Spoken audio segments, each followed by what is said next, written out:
Wednesday morning is always the same for me. Not because my life is exciting, but because routine is what keeps the noise out. At 63 years old, my days have their own rhythm. Coffee first. Messages second. Then, if I'm feeling brave, the news. And that morning, the light came in the way it always does, slanting through the kitchen window, landing right on yesterday's crossword puzzle like it was trying to remind me that time keeps moving whether I'm ready or not. I sat at my kitchen table, one hand around my warm mug, the other scrolling through my phone. Just normal. Safe. Predictable. Until I saw Daniel's name. My son. And at first I smiled. Because no matter how old you get, no matter how many disappointments you swallow, there's still something in a mother's chest that softens when her child reaches out. But that smile faded fast. Because the timestamp said 6:43 a.m. And my Daniel wasn't what you'd call an early riser. Not now. Not ever. He'd been struggling since his divorce 2 years ago. Working odd jobs. Living in that little apartment across town. Calling me every once in a while, sometimes to talk, sometimes to ask for help. And I'd helped. Of course I had. Because that's what mothers do, even when they shouldn't. But the message that morning, it wasn't a normal text. There was no, "Good morning, Mom." No silly emoji. No, "Can you talk later?" Just a video attachment. And the thumbnail, oh God. It looked like money. Crisp bills spread across a surface. For one stupid second, I thought maybe Daniel finally got lucky. Maybe he'd landed a job. Maybe he'd won something. Maybe he was about to tell me, "Mom, I'm okay now." I tapped play. And my whole world shifted. The video started shaky, like he was holding the phone with one hand. I saw stacks of 20s. Dozens of them. Arranged in neat piles on what looked like a hotel bed. The kind with a generic floral comforter you only see in cheap chain motels. And then Daniel's voice came through. Clear. Confident. And cold. Last batch moved clean, ready for the next transfer Friday. I froze. My coffee mug paused halfway to my mouth. Because I didn't even fully understand what he meant, but something in my body recognized danger before my mind could explain it. The camera panned slightly. Papers were scattered near the money. Receipts. Documents. Something official. And then, like someone punched the air out of my lungs, I saw a name. My name. Not typed. Not printed. My name writ like it belonged there. Daniel chuckled softly in the video. She's perfect for this, he said. And my heart did something strange, like it tripped over itself. No one suspects a sweet old lady. Hell, she doesn't even balance her own checkbook half the time. I felt heat crawl up my neck. My throat tightened. I stared at the screen, waiting for my brain to correct what I was seeing. Because surely I misunderstood. But then he said the part that made my coffee cup rattle against the saucer when I set it down. The camera zoomed on the papers. And there it was. A signature. My signature. Or something that looked very much like it. Only it was. The curve of the R in my last name had a little flourish I never used. And my middle initial, it wasn't quite right. Daniel continued, voice smooth like he was discussing grocery lists. Next drop is Friday night. Same account, same process. She'll never know the difference. And then the video ended. Just like that. No explanation. No oops. No apology. Just silence. And me, sitting at my kitchen table, with my coffee turning cold. I remember staring out the window.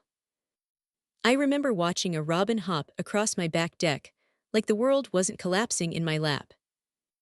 I remember listening to the kitchen clock tick, with that steady, uncaring rhythm. Tick, tick, tick. And the strangest part. My hands were steady. That shocked me. Inside, though, something shifted. Like when you're walking downstairs in the dark, and you think there's one more step than there actually is. That moment of, that split second where your body realizes you're not supported. That's what I felt. I played the video again. Once. Then again. By the third time, I wasn't just shocked anymore. I was clear. Cold. Focused. And I made a decision. I wasn't going to call Daniel right away. I wasn't going to scream. Wasn't going to demand answers, or cry like some helpless old woman. No. Because if Daniel thought I didn't know, I could find out exactly what he was doing. Exactly who he was involved with. And exactly how deep it went. After all, I taught 8th grade math for 32 years before retirement.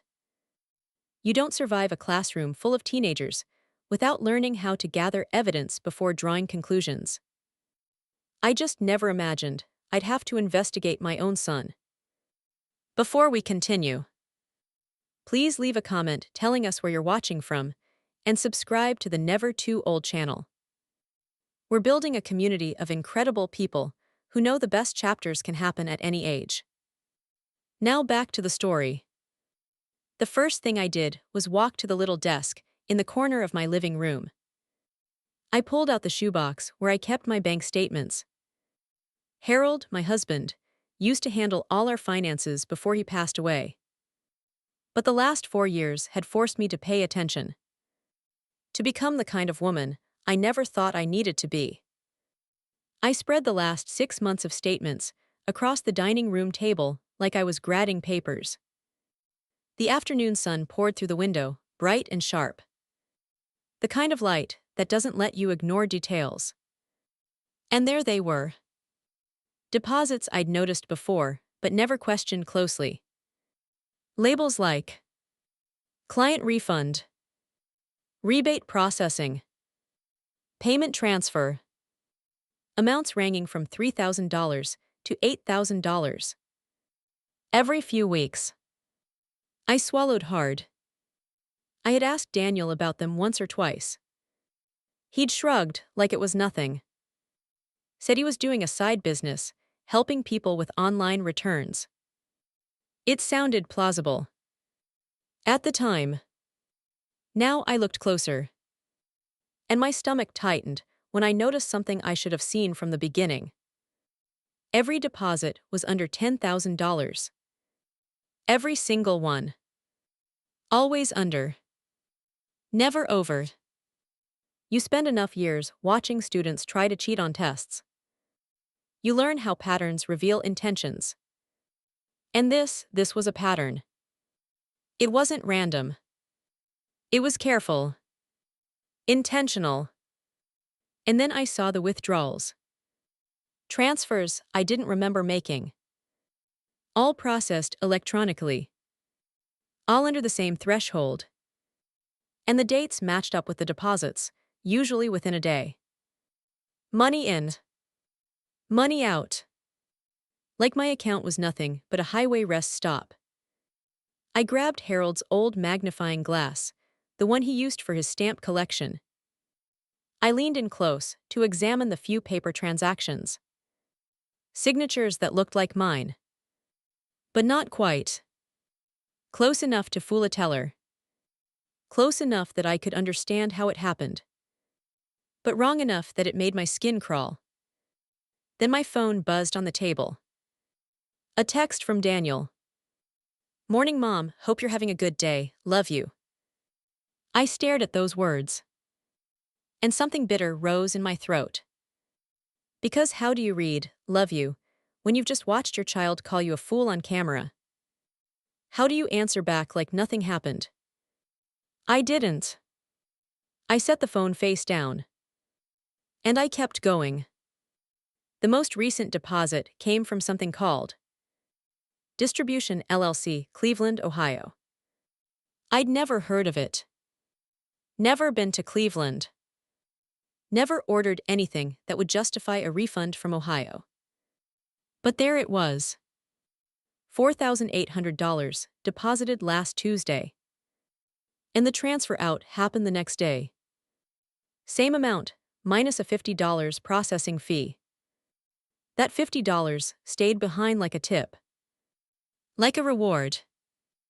Like my son was tossing me scraps for letting him use me. I sat back in my chair. My chest felt tight. I tried to remember what I'd been doing last Tuesday. Grocery shopping.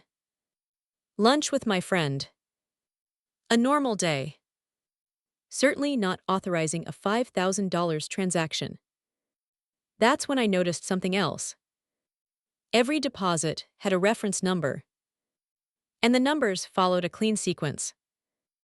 Like someone was keeping track of an organized operation. The reference number was 127, which meant this had been going on for a long time. Longer than I wanted to admit. Outside, I heard the mail truck rumble down Maple Street. The neighbor's dog barked like it always did at 2 p.m. Some things were still predictable. But my life wasn't anymore. I looked down at the bank statements.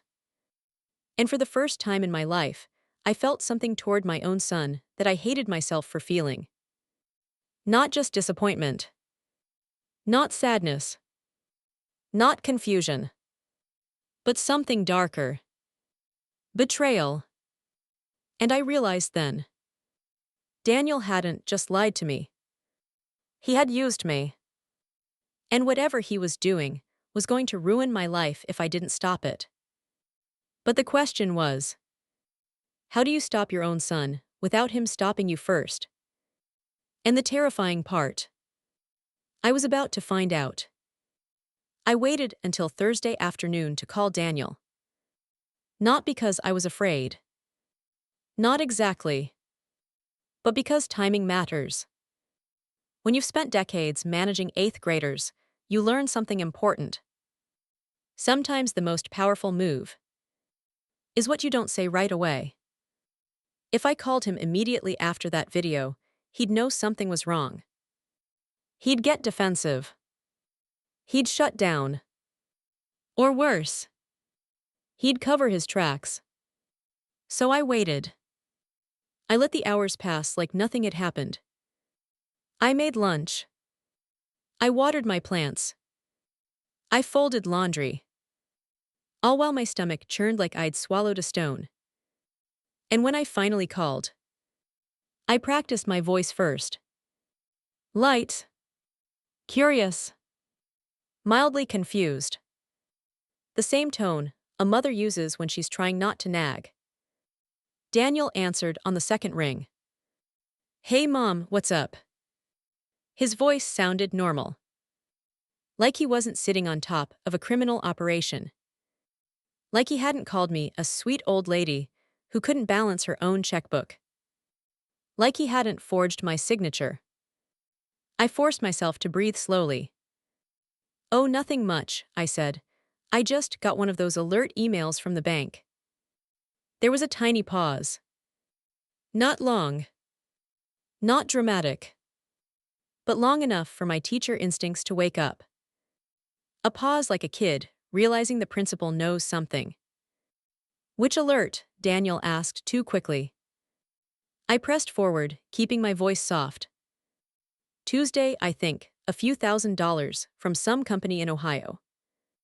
I said it like I wasn't accusing. Like I was just an old woman, confused by technology. Like I hadn't been staring at patterns and reference numbers and forged signatures for hours. Daniel's voice warmed up instantly. Oh, that, he said, like he'd been waiting for me to ask. Yeah, remember I told you about that return service I've been doing? That was a refund from a bulk purchase that got canceled. The company processes them through my clients' accounts to avoid their own transaction fees. The words came smooth. Too smooth. And that's when I realized something that made my skin go cold. Daniel had said this before. Maybe not word for word. But the style of it. The way it sounded reasonable. Complicated. Hard to challenge. It was designed to make me nod and say, "Oh, okay." It was designed to make me feel stupid for asking questions. And it would worked. If I hadn't seen the video. I kept my tone neutral. "Well, that's handy," I said, "but I don't remember buying anything that expensive." "You didn't," he said quickly. "It's just a processing thing. The money doesn't really come from you. It just goes through your account temporarily." A processing thing. Like my bank account was a kitchen sink, and he was just running water through it. He kept talking, faster now. "I should mentioned it more clearly, but you know how you are with complicated financial stuff." There it was. The gentle insult, wrapped in affection. The same trick he used as a teenager when he wanted to sneak past my rules. It had worked for 35 years. Today, it just made me angry. I forced a small laugh. "Well, keep them coming," I said lightly. "At my age, every little bit helps." Daniel chuckled, relieved. "Love you, Mom, talk soon." And then he hung up. Just like that. Like he hadn't lied straight into my ear. I sat there staring at my phone, as if it might start screaming the truth. Outside, Maple Street looked exactly the same as it always did. Kids riding bikes. Someone trimming hedges 2 houses down. The mail carrier, walking slowly from mailbox to mailbox. Everything normal. Except my son was calmly using me as a money funnel. And then my phone buzzed again. A text from Daniel. "Don't mention that deposit to anyone, okay? The business arrangement is kind of unofficial, and I don't want to complicate things with the IRS." I read it twice. Then a third time. And suddenly my stomach dropped. Because that message wasn't just reassurance. It wasn't casual. It was a warning. It was him planting a rule in my mind before I could break it. And worse. It was proof. People who are doing nothing wrong don't say, "Don't mention it to anyone." I set my phone down and went to the kitchen to make tea. My hands moved on autopilot. Kettle. Cup. Tea bag. Honey. But my mind was racing. Because now I understood something important. This wasn't just Daniel being irresponsible. This wasn't just my son making mistakes. This was organized. Controlled. Planned. And if he was comfortable lying to my face, what else was he comfortable doing? That night I barely slept. Every small sound in the house made my eyes snap open. A floorboard creak. The refrigerator hum. A car passing outside.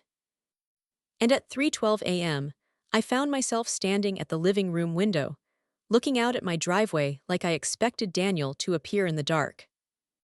He didn't. But the fear stayed. Friday morning, I tried to act normal. I baked banana bread. Because baking has always been my way of calming down. And because, deep down, there was still a part of me that wanted to believe Daniel was salvageable.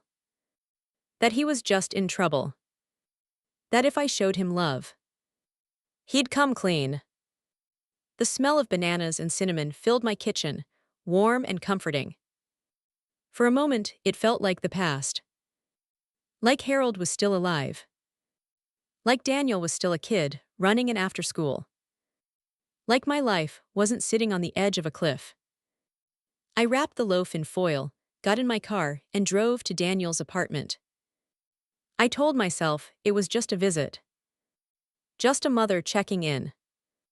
But the truth was, I needed to see him. I needed to look him in the eyes. I needed to know if he felt guilty.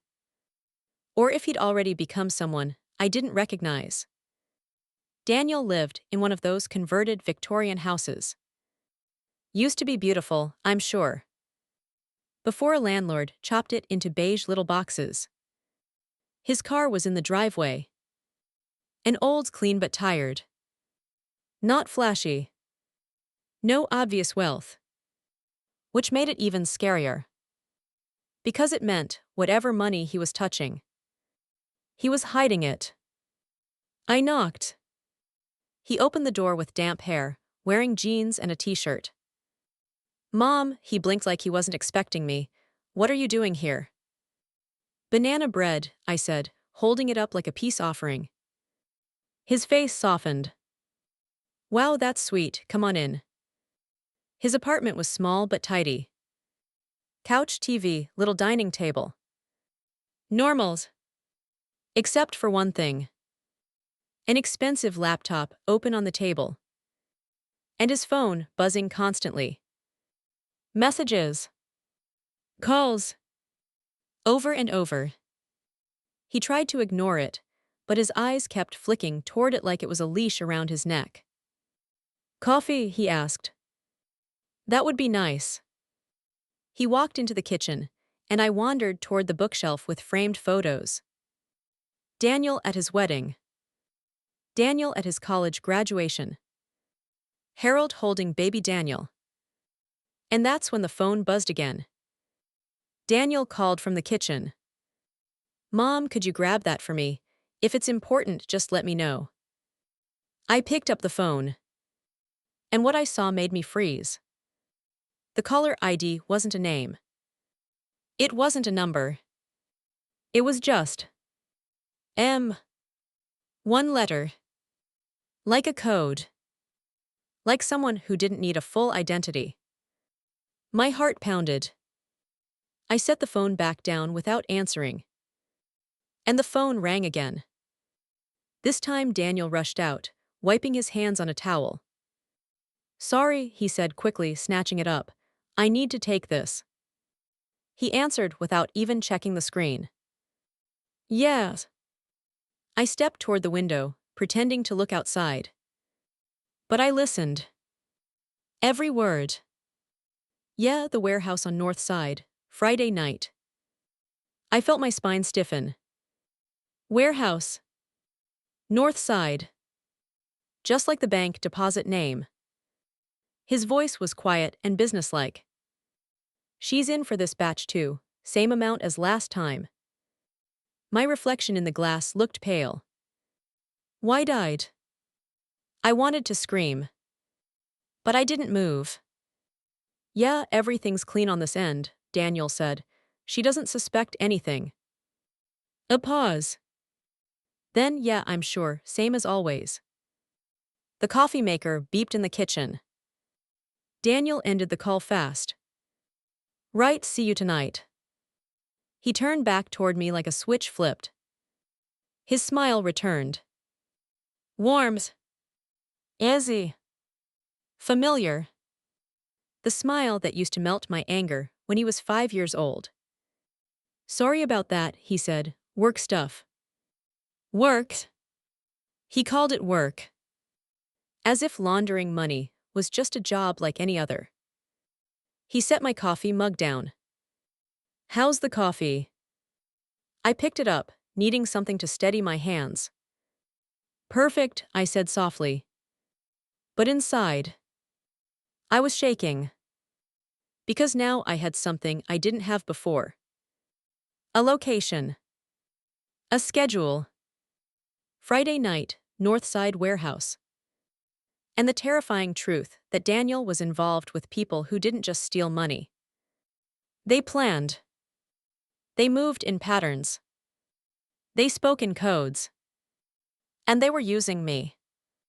Which meant, if I became a problem, they wouldn't just walk away.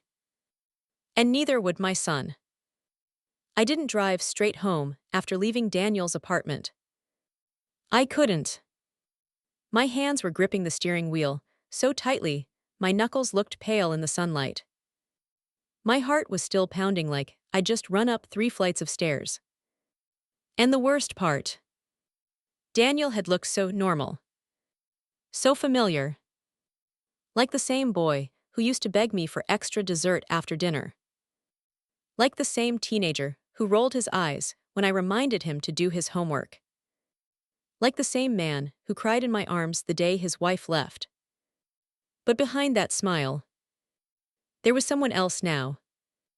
Someone who could look me in the face, kiss my cheek, and then tell a stranger on the phone, "She doesn't suspect anything." That sentence wouldn't leave my mind. It looped and looped like a song you can't stop hearing. And I realized something terrifying. If Daniel could speak about me like that, if he could use me like that, then he wasn't just in trouble. He had become trouble. I drove slowly through town, taking side streets. Not because I thought Daniel was following me, but because after hearing that call, after seeing M on his screen, the world didn't feel safe anymore. Every car behind me felt suspicious. Every turn felt like a test. And when I finally parked in my driveway, I didn't get out right away. I sat there with the engine off, staring at my front porch. My home. The house Harold and I built our life in. The house Daniel grew up in. And suddenly, it didn't feel like a safe place. It felt like a stage. Like any moment, someone could appear at the door. Someone like M. Someone Daniel owed something to.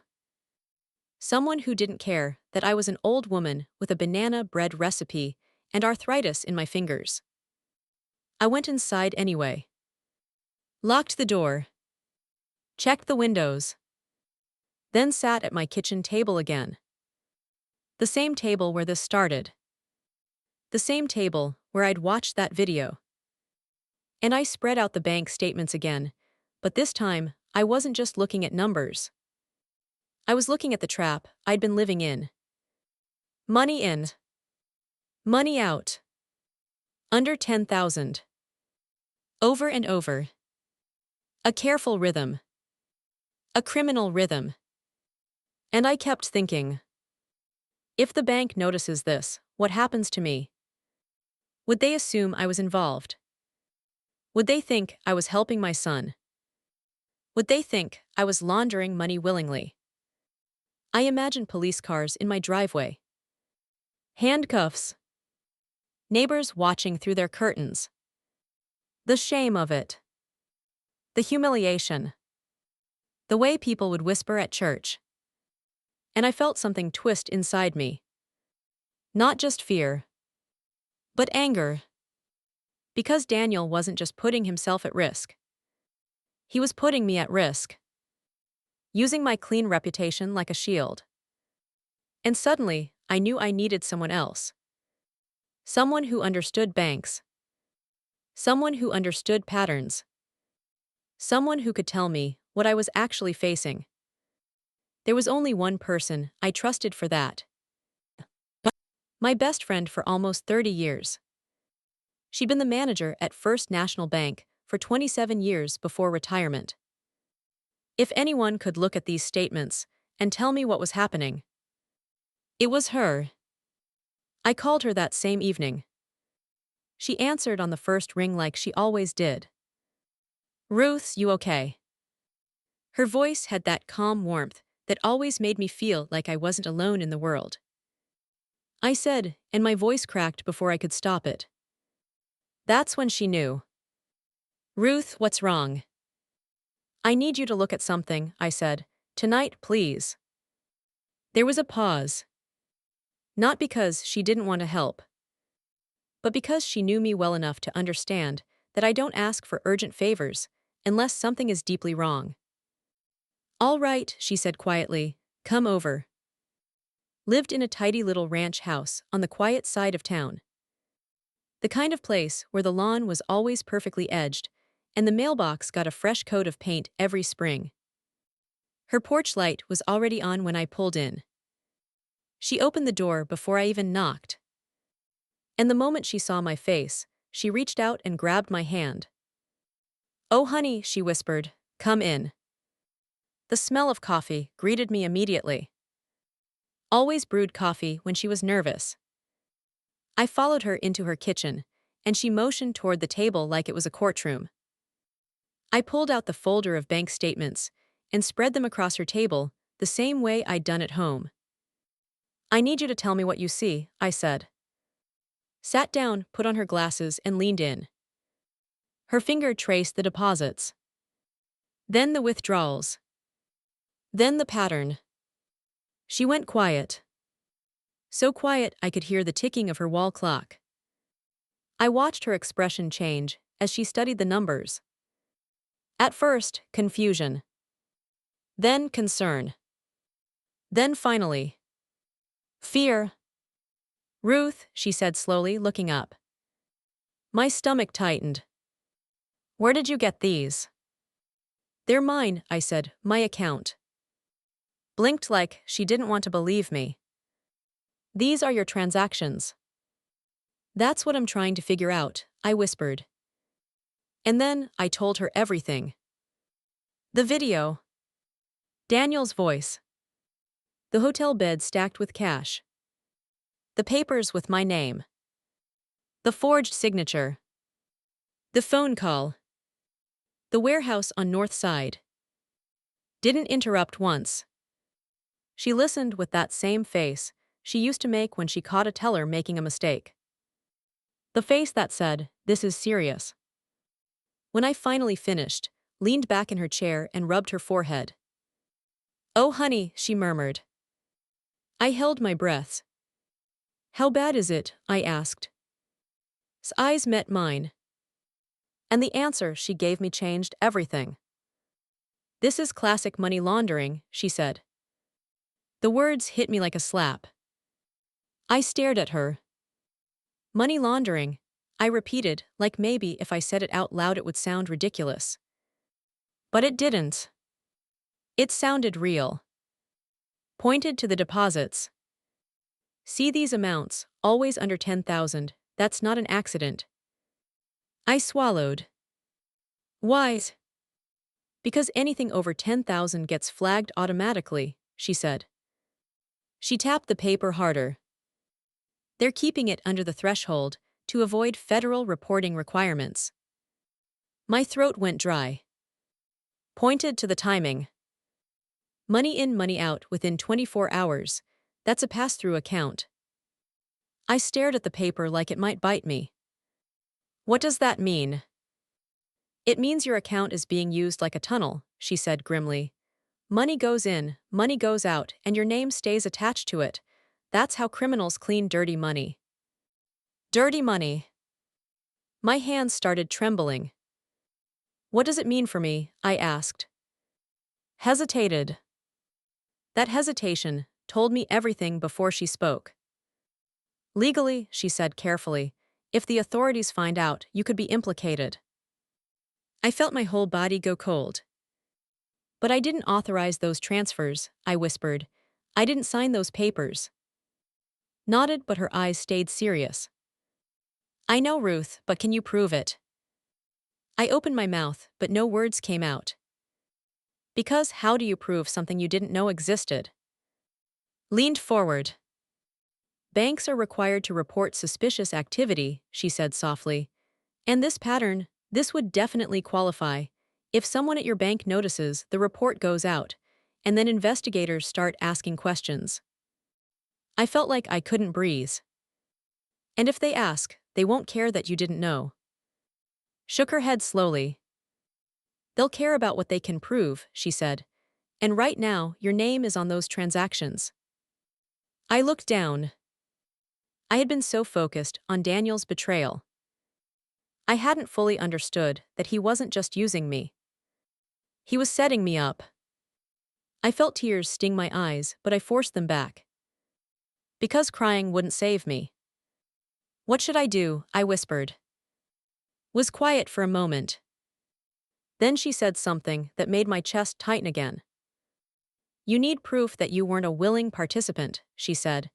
Proof that you discovered this recently and tried to stop it. How do I do that? I asked. Took a deep breath. Start with your bank, she said. Request detailed records going back at least a year. Ask for copies of authorization documents. Anything that shows how these transfers were approved. I nodded, but my mind was spinning. And Daniel's face hardened. You have to be careful, she said. What do you mean? She lowered her voice, even though we were alone. Think about it, Ruth, she said. If Daniel is involved with people who move this kind of money. She didn't finish the sentence. She didn't have to. My stomach turned. You think he'd hurt me? Sighs softened, but her voice stayed steady. I think desperate people do desperate things, she said. A long silence fell over the kitchen. Outside, I could hear a neighbor mowing their lawn. Normals. Peaceful. And inside's kitchen, I was realizing my own son might be dangerous. Stack the statements neatly.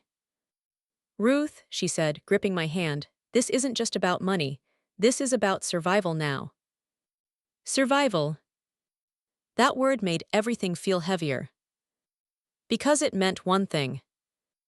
I couldn't solve this like a normal family problem. I couldn't fix it with love. I couldn't talk my way out of it. If Daniel was tangled with criminals, then the only way out was the truth. And the truth might destroy him. I drove home slowly after that, taking the long way through the residential streets. Families grilling. Kids on scooters. A couple walking their dog. Normal life. While I carried evidence that my son was laundering money. When I got back home, I sat at my kitchen table and wrote a list on a legal pad. 1. Get full bank records. 2. Document everything. 3. Protect myself legally. 4. Don't let Daniel suspect. And then I stared at that last line for a long time. Because I realized something else. If Daniel suspected, he wouldn't just stop using my account. He might stop me. And suddenly, for the first time in my entire life, I felt afraid of my own child. And that fear changed the way I thought about everything. Because now I understood. This wasn't just betrayal. This wasn't just crime. This was war. And if I was going to survive it, I would need more than proof. I would need a plan. A plan that would expose Daniel. Without exposing me first. And as I sat there with my pen hovering over the paper, one question kept repeating in my mind like a drumbeat. How do you trap someone who already knows all your weaknesses? And that's when I realized. I wasn't going to wait for the bank to catch him. I wasn't going to wait for the police. If Daniel was using me as his cover, then I would become the thing he never expected. I would become the reason he got caught. Was right.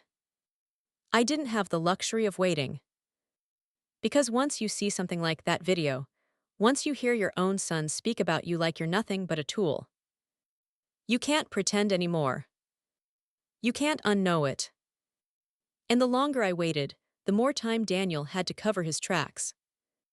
Or worse. Move on to something bigger. Something that would take me down with him. So on Monday morning, before the sun was fully up and before I could talk myself out of it, I called. She picked up on the first ring. I want to do what we talked about, I said. There was a pause on the other end. Not because she was surprised. Because she knew what this meant.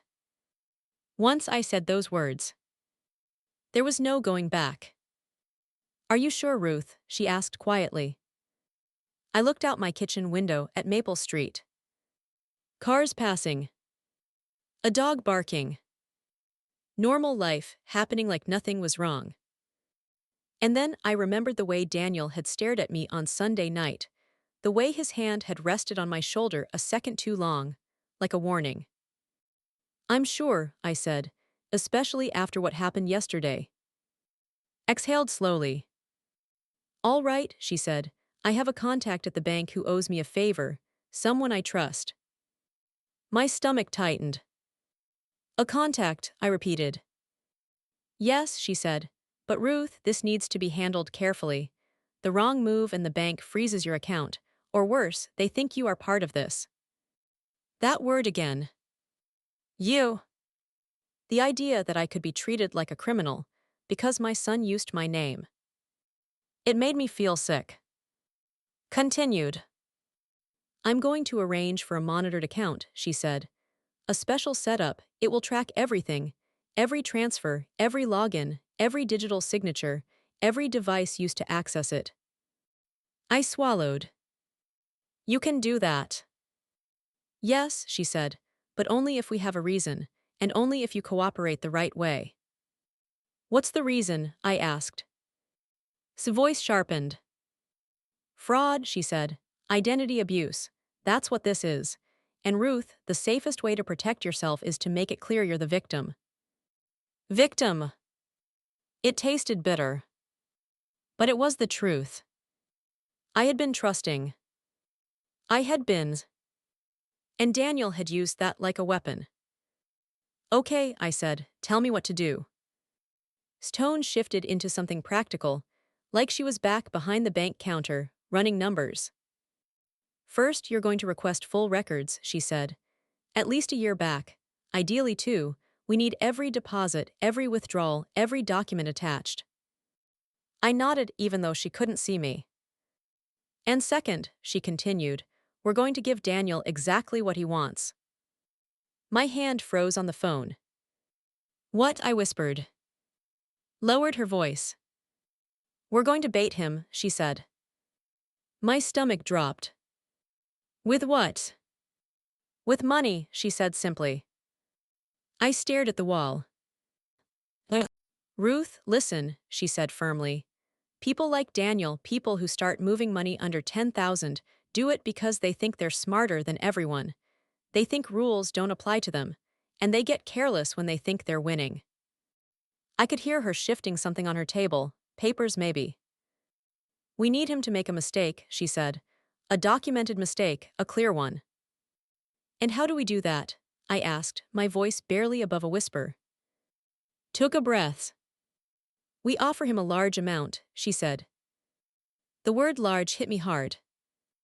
How large? Hesitated, and when she spoke again, her voice was careful. Big enough that he can't resist, she said. I felt my throat tighten.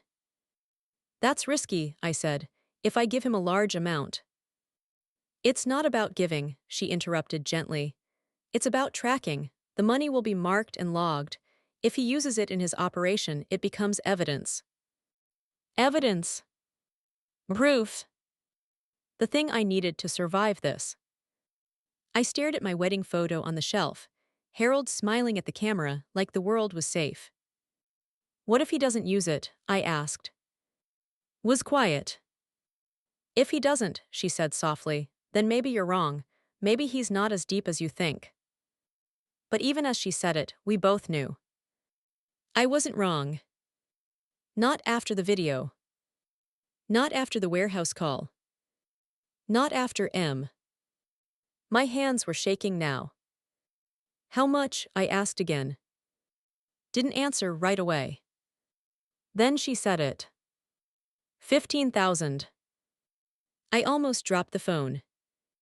15, That's enough to make him careless, she said.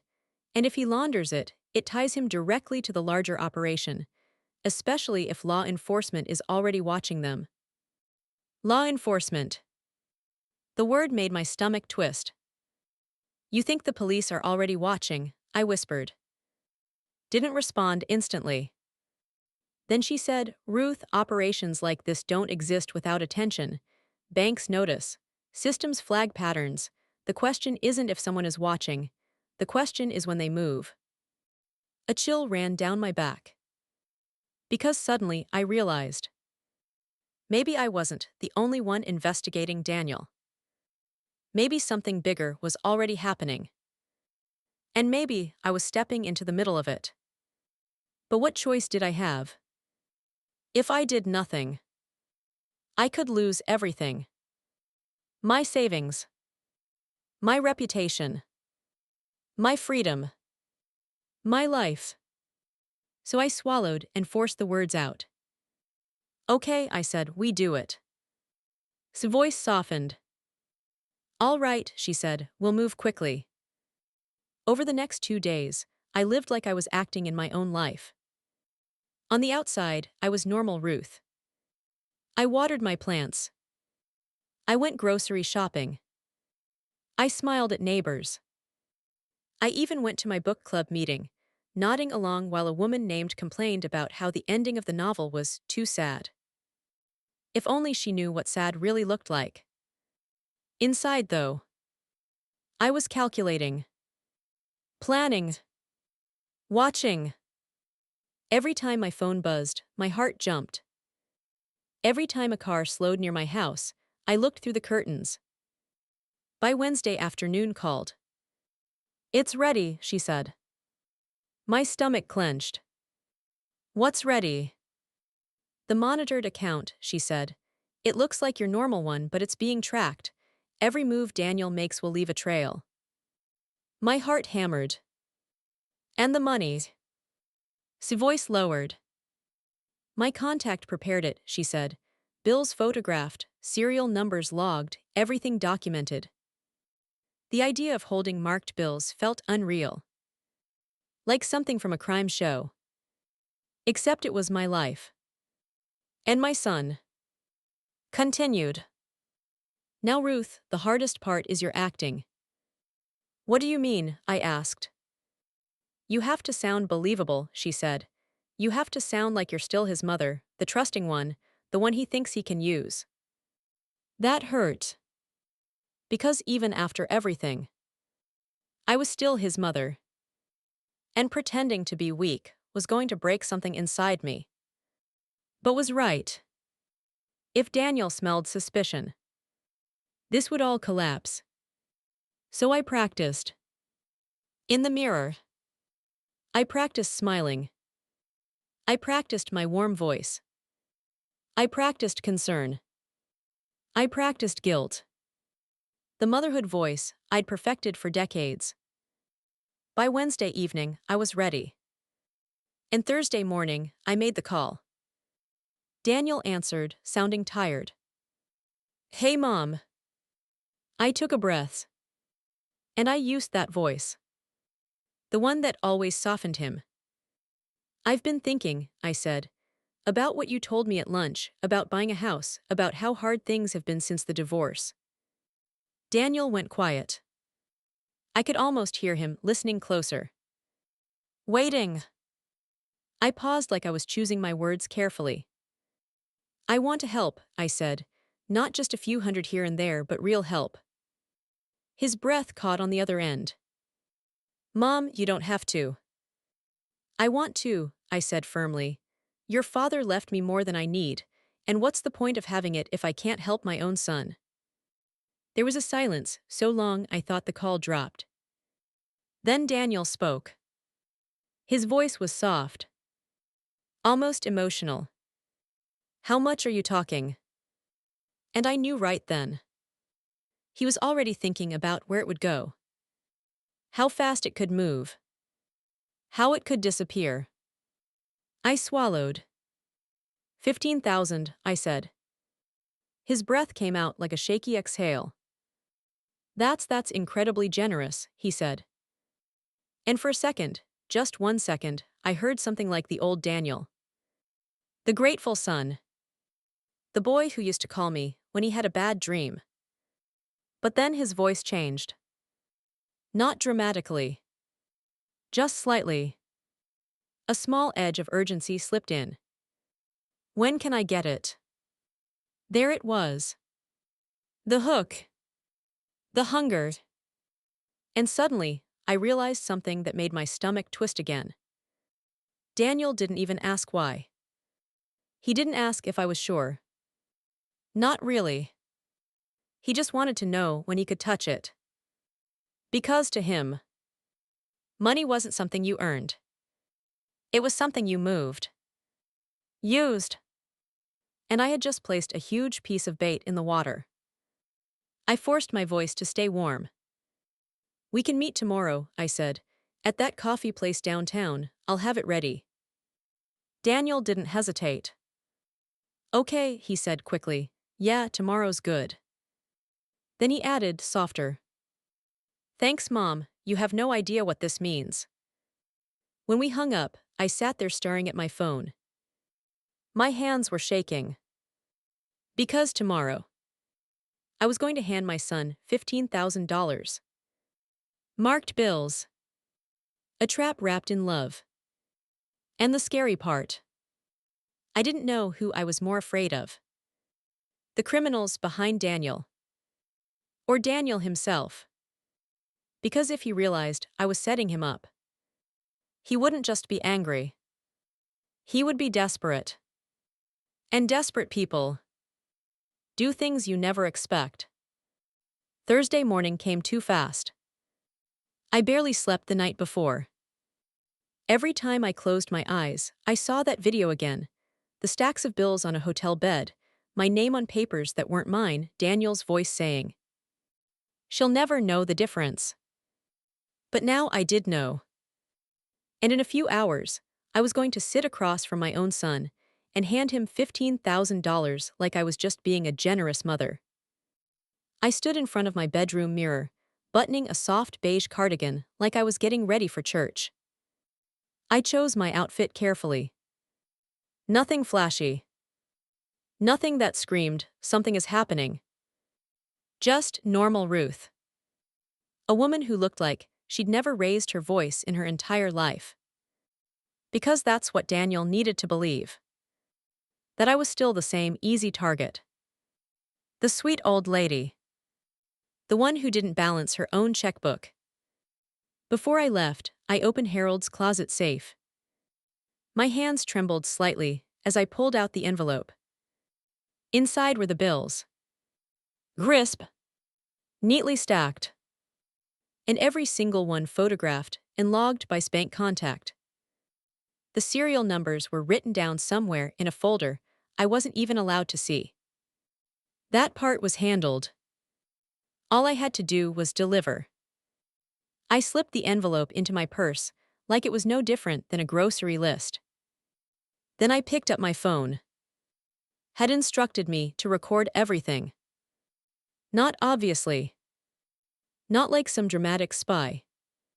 Just enough. My voice. Daniel's voice. Anything that could prove my innocence, if this ever came back on me.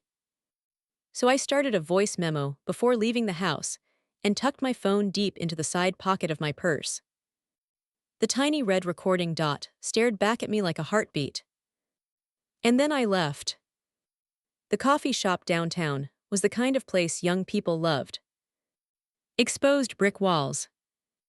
Chalkboard menus. Soft music playing in the background like it was trying to convince everyone they were relaxed. I arrived early. Because I needed time to breathe. Time to steady myself. Time to look around.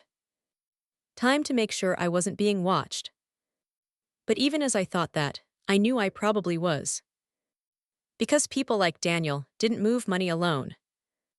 They didn't operate in isolation. There were always others. Always someone pulling strings. I sat in a corner booth near the window where I could see the entrance and the parking lot. I ordered a plain coffee, black, even though my stomach was too tight to drink anything. The cup sat in front of me like a prop. My hands rested on my purse in my lap, fingers curled around the envelope. $15,000. And not one part of me felt like I was helping my son. I felt like I was walking into a storm, holding an umbrella made of paper. The door chimed. And there he was. Daniel walked in exactly on time. He looked different. Not wild. Not dangerous. But nervous. His eyes moved fast, scanning the room like he was looking for someone. Or making sure someone wasn't there.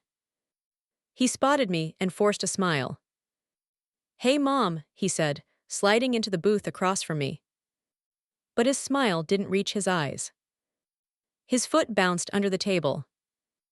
His fingers tapped the wood once, twice, 3 times. He wasn't just excited. He was tense. Like he'd been holding his breath for days. "You're early," he said.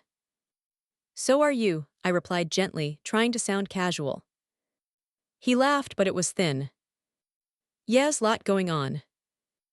I nodded like I didn't hear the warning hidden in those words. A lot going on. That was Daniel's way of saying, don't ask questions. I leaned forward slightly and reached into my purse. The envelope felt heavy. Not just because of the money. Because of what it represented. I slid it across the table slowly. Daniel's eyes locked onto it like it was the only thing in the room. He didn't open it right away. He just touched it. Like he needed to feel it was real. "Mom," he said softly, "I can't tell you how much this means to me." His voice sounded emotional. And for a split second, I felt something break in my chest. Because no matter what he'd done, that was still my son. The boy who used to scrape his knees and run to me crying. The man who used to call me in the middle of the night during his divorce, whispering, "I don't know what I did wrong." But then I remembered the video. The forged signature. The way he spoke about me like I was stupid. And I forced my face to stay calm. "You don't have to pay it back right away," I said gently. "Take your time, get yourself settled." Daniel nodded too quickly. "Yeah," he said, "this helps, this really helps." He still didn't open the envelope. Which should have been strange. But then I realized why. Daniel didn't want to count it here. He didn't want to be seen. He didn't want to draw attention. Because he wasn't planning to use that money for rent. Or groceries. Or a down payment on a house. He was planning to move it. Vast. I watched his eyes flick toward the door again. And that's when it happened. The door chimed. A man walked in. Middle-aged. Jeans. Dark jacket. The kind of person you wouldn't notice in a crowd. The kind of person you'd forget 5 minutes later. If not for one thing. Daniel went rigid. His entire body froze like the air in the room had turned to ice. His hand tightened around the envelope. His knuckles whitened. And his eyes snapped to the man like he'd been struck. The man didn't look around like a normal customer. He didn't pause to scan the menu. He didn't act confused. He walked directly to the counter. But before he ordered, he glanced toward our booth. Just for a moment. But it was enough. Because the man made eye contact with Daniel. And then he nodded once. Not friendly. Not casual. Just deliberate. Like a message. Daniel's face went pale. His mouth opened slightly, like he wanted to speak but couldn't. The man turned back to the counter, ordered something quietly, then walked out. He never spoke to Daniel. Never acknowledged me. But he didn't need to. The message had been delivered. Daniel swallowed hard. His throat bobbed like he was trying to force down panic. I leaned in, keeping my voice calm. "Friend of yours?" I asked softly. Daniel blinked, snapping out of whatever trance he'd been in. "What?" he said. I gestured subtly toward the door. "That man, he looked at you." Daniel shook his head too fast. "No," he said, "never seen him before." But his voice was wrong. His eyes were wrong. He was lying. And we both knew it. He stood abruptly, almost knocking his coffee over. "I really need to go," he said, stuffing the envelope into his jacket pocket without even looking inside it. "Daniel," I started. He cut me off with a forced smile that didn't reach his eyes. "Thanks again, Mom," he said quickly. "I'll call you later about that deposit." And then he walked out. Fast. Too fast. Like he was chasing someone. Or running from someone. I sat there frozen, my coffee untouched. My heart pounded so loudly, I could hear it in my ears. The man. The nod. The way Daniel went pale. That wasn't random. That wasn't coincidence. That was control. Someone had come in to check on him. To signal him. To warn him. And suddenly, I realized something terrifying. Daniel wasn't the one running this operation. He was part of it. A piece. A worker. A pawn. And if someone like that man could walk into a coffee shop, nod once, and make Daniel nearly collapse, then Daniel was afraid too. I waited 10 minutes before I left. Long enough to make sure Daniel wasn't waiting outside. Long enough to see if the man returned. When I finally walked to my car, I felt eyes on me the entire time. And in the parking lot, I saw it. A black sedan. Tinted windows. Engine running. Parked at the far end like it had been there for a while. My breath caught. I slowed my steps, pretending I hadn't noticed. But my body knew. Someone was watching.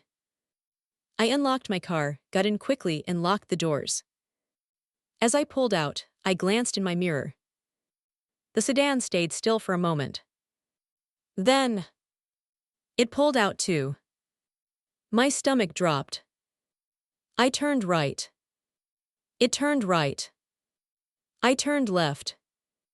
It turned left. I took a longer route through side streets, streets I didn't even normally use. But every time I checked my mirror, that black sedan was there. Not close. Not aggressive. Just present. Like a shadow. By the time I reached my driveway, my hands were shaking so hard I could barely put the car in park. The sedan slowed as it passed my house. Then it kept going. But I saw the driver. Just a silhouette behind tinted glass. Watching. Learning. And that's when it hit me like a weight in my chest. This wasn't just about Daniel stealing from me. This wasn't even just money laundering. This was organized. Watched. Controlled. And now, I had been seen. I walked into my house, locked the door, and pressed my back against it. My breathing came shallow. My mouth felt dry. I pulled out my phone and called immediately. She answered, and before she could say hello, I whispered, "I think I'm being followed." Her voice went sharp. "What happened?" I told her about the man in the shop. The nod. The black sedan. The way Daniel reacted. Went quiet for a moment. Then she said something that made my blood run cold. "Ruth, that means they know you exist." I swallowed. "And if they know you exist," she continued, voice low, "then you're not invisible anymore." I stared at my kitchen window, half expecting to see that black sedan parked outside. And I realized something frightening. My trap had worked. The money would lead them to Daniel. But now, I wasn't just setting a trap for my son. I was stepping into a world of people who didn't play by rules. And the next move could cost me everything.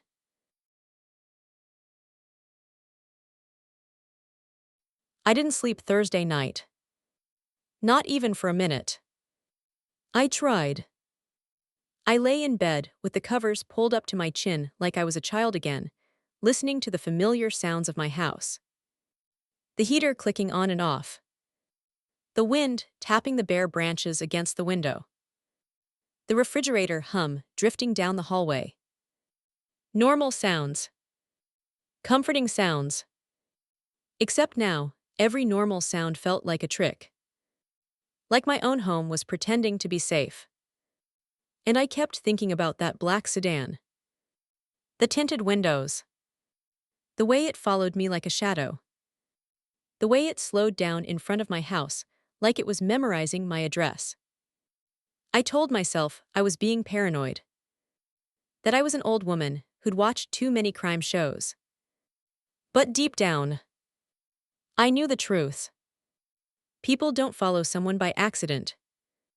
And if those people were tied to Daniel, then my son wasn't just stealing from me. He'd pulled me into something that could destroy me. By the time Friday morning came, my coffee tasted like ash. I sat at the kitchen table with my mug in both hands, staring at the steam rising like it was the only thing moving in my world. I checked my phone every few minutes. No message from Daniel. No cheerful "love you, Mom." No casual lie. Just silence. And that silence was worse than any text. Because it meant something was happening. Or something had already happened. At 9:17 a.m., my phone rang. His name flashed on the screen. I answered immediately.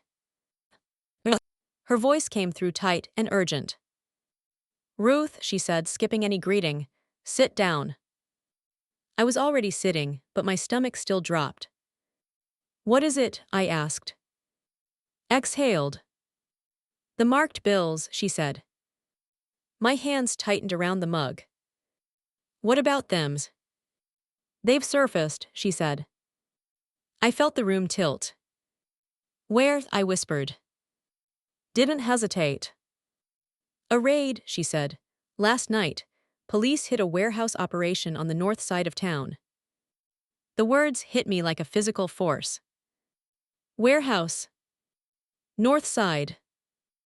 The exact words I'd heard Daniel say on the phone. My pulse slammed in my ears. "What did they find?" I asked, even though I already knew the answer would be bad. His voice was grim. "They found some of your bills in a money counting machine, mixed in with about $200,000 in cash." My breath left me in one shaky exhale. 200,000. I stared at the wall like my brain couldn't process that number. "It was real," I whispered.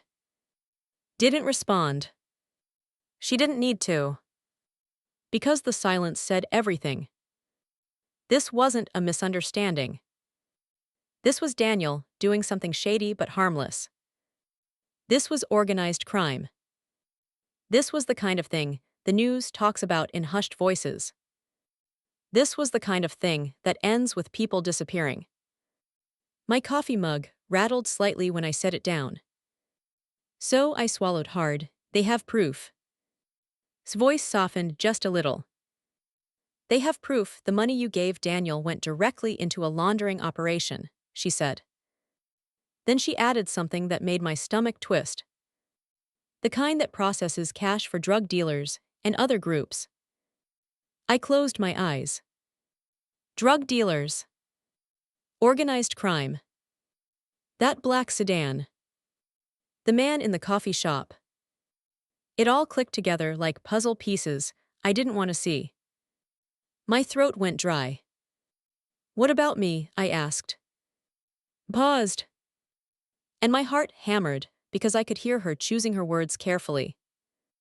"You're clear," she said finally. "The monitored account records show you were cooperating. There's documentation. The detective says you're protected." Protected. The word sounded thin. Like paper armor. Continued. "But Ruth, they want to use you." I opened my eyes fast. "Use me," I repeated. Her voice dropped lower. "They want you to act normal when Daniel contacts you," she said. "They want him to think everything is fine until they can arrest him safely." My stomach turned. No, I whispered. No, I can't. Ruth, she interrupted, firm now. Listen to me. I could hear papers shuffling on her end, like she was sitting at her kitchen table with notes. They've been watching this operation for months, she said. They were close to moving in anyway. Your marked bills just accelerated it. But now Daniel is exposed. Exposed. That word made my chest tighten. Because Daniel didn't just steal from me. He wasn't just lying. He was part of something big enough to bring police raids. And now he knew the walls were closing in. What happens when he realizes? I whispered. Hesitated. Then she said quietly. That's why they want to arrest him in a controlled place. I felt something cold creep up my spine. Because if he realizes at home. Didn't say it. But I understood. If Daniel realized at home. He could do something desperate. Something reckless. Something dangerous. And the scariest part. I didn't know if he'd hurt me. But I also didn't know that he wouldn't. Added, the detective says Daniel will contact you soon. He always does. When he's scared, he runs to you. That sentence made my eyes sting. Because it was true. When Daniel was 5, he ran to me after nightmares. When he was 15, he ran to me after his first heartbreak. When he was 38, he ran to me after his divorce. But now he was running to me because he was a criminal. And I was the person holding the knife that would cut him loose. I sat frozen.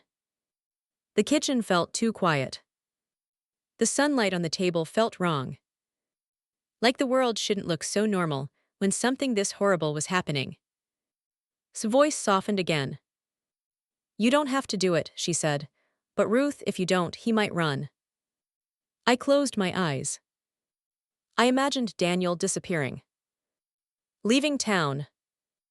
Changing his name. Living as a fugitive. And I imagined myself sitting in court someday, a judge staring down at me asking why I didn't stop him when I had the chance. Then I thought about my savings. My dignity. My freedom. My life. The way Daniel had used me. The way he lied. The way he called me stupid. And something hardened inside me. I'll do it, I whispered. Exhaled like she'd been holding her breath. All right, she said, I'll tell them. 2 hours later, I was still sitting at the kitchen table. My phone lay face up beside my cold coffee. I stared at it like it was a ticking bomb. And then it buzzed. A text from Daniel. Just one line. Things going bad, we need to talk now. My heart stopped for half a second. I read it again. Then again. That wasn't a normal Daniel text. That wasn't, hey mom, can I borrow $50? That wasn't, how are you feeling today? That was panic. That was fear. That was a man backed into a corner. I felt my hands start shaking. I wanted to respond immediately. Wanted to say, Daniel, what's going on? Wanted to pull him into my arms like I could still save him. But's words echoed in my mind. Act normal. Controlled place. Public. Safe arrest. So instead, I called. She picked up instantly. He texted, I said. Didn't ask how I knew. She didn't ask what it said. Her voice was sharp.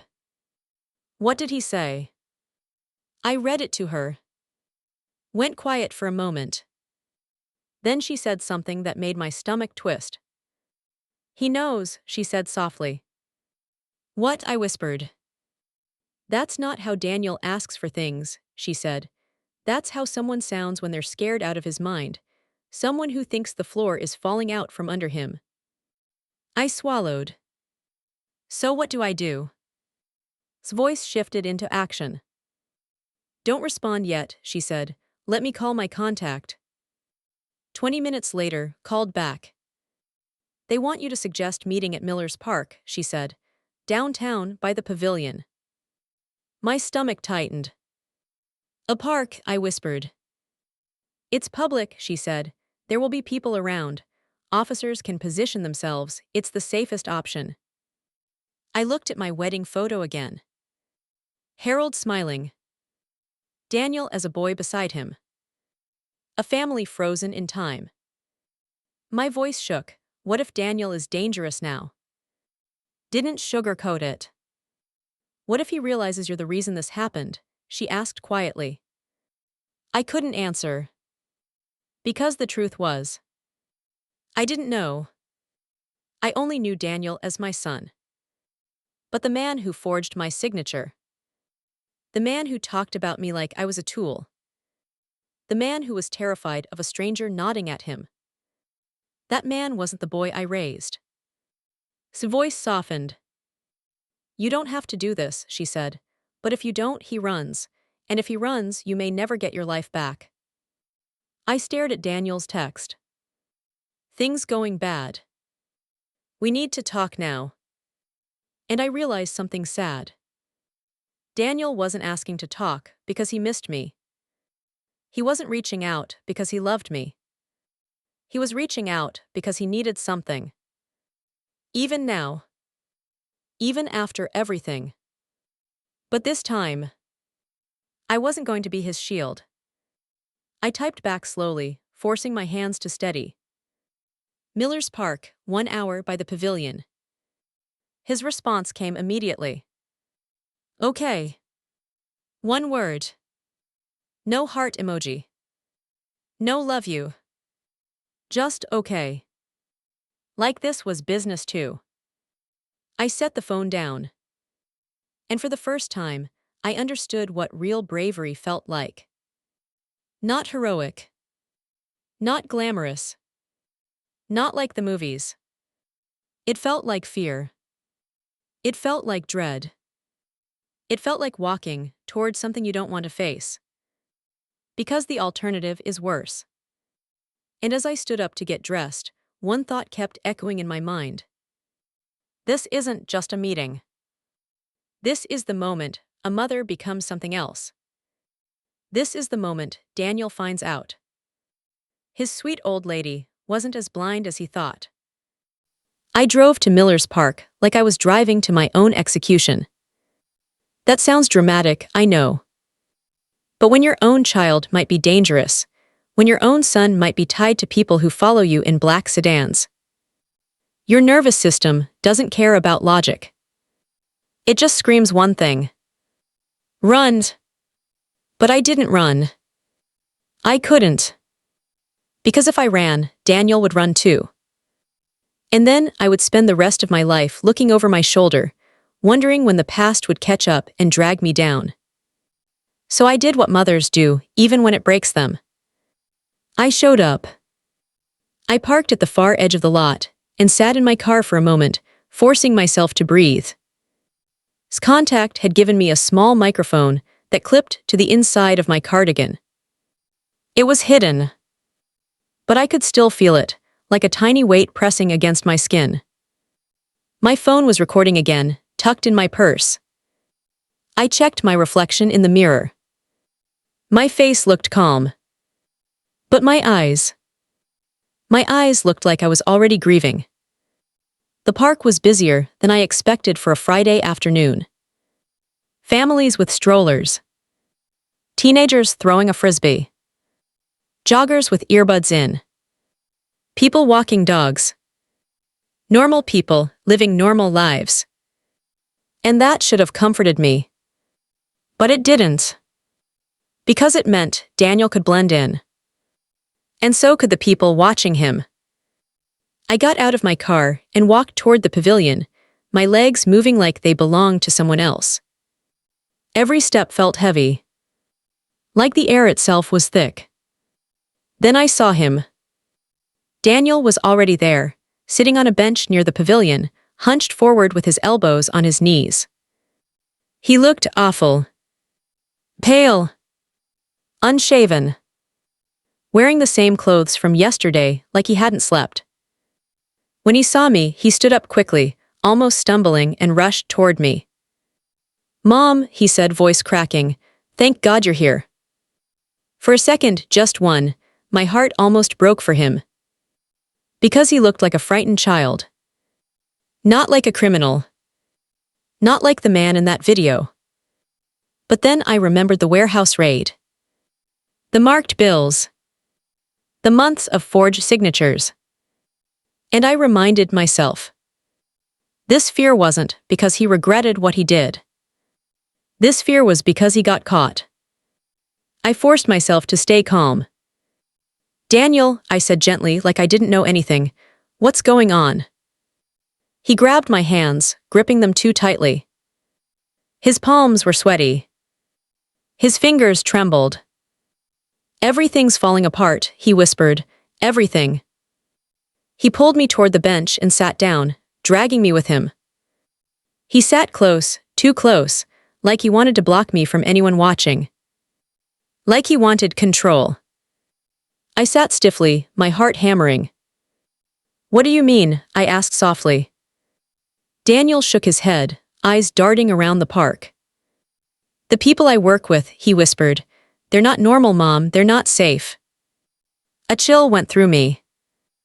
I kept my voice steady. "What peoples?" Daniel swallowed hard.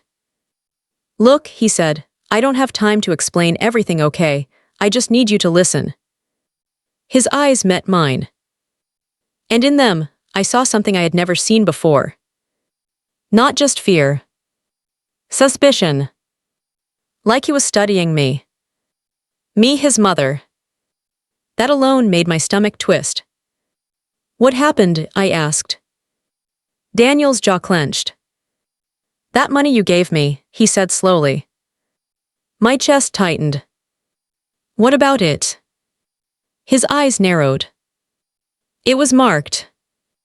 The words slammed into me like a door. I forced my face into confusion. "Marked," I repeated softly. He leaned closer, his voice sharp and low. "Serial numbers tracked by the FBI," he hissed. "The kind of money they use in sting operations." I swallowed hard, keeping my breathing even. I don't understand," I said. Daniel stared at me like he didn't believe me. "That money came from your savings account," he said slowly. "Yes," I whispered. "Did it?" he snapped. His voice rose slightly, and I saw a few people nearby glance over. Daniel caught himself, lowered his tone again. "Or did someone help you get it?" he asked. "Someone who wanted to see where it ended up." The air felt colder. The sound of laughter from the frisbee game behind us felt unreal. Like I was watching someone else's life.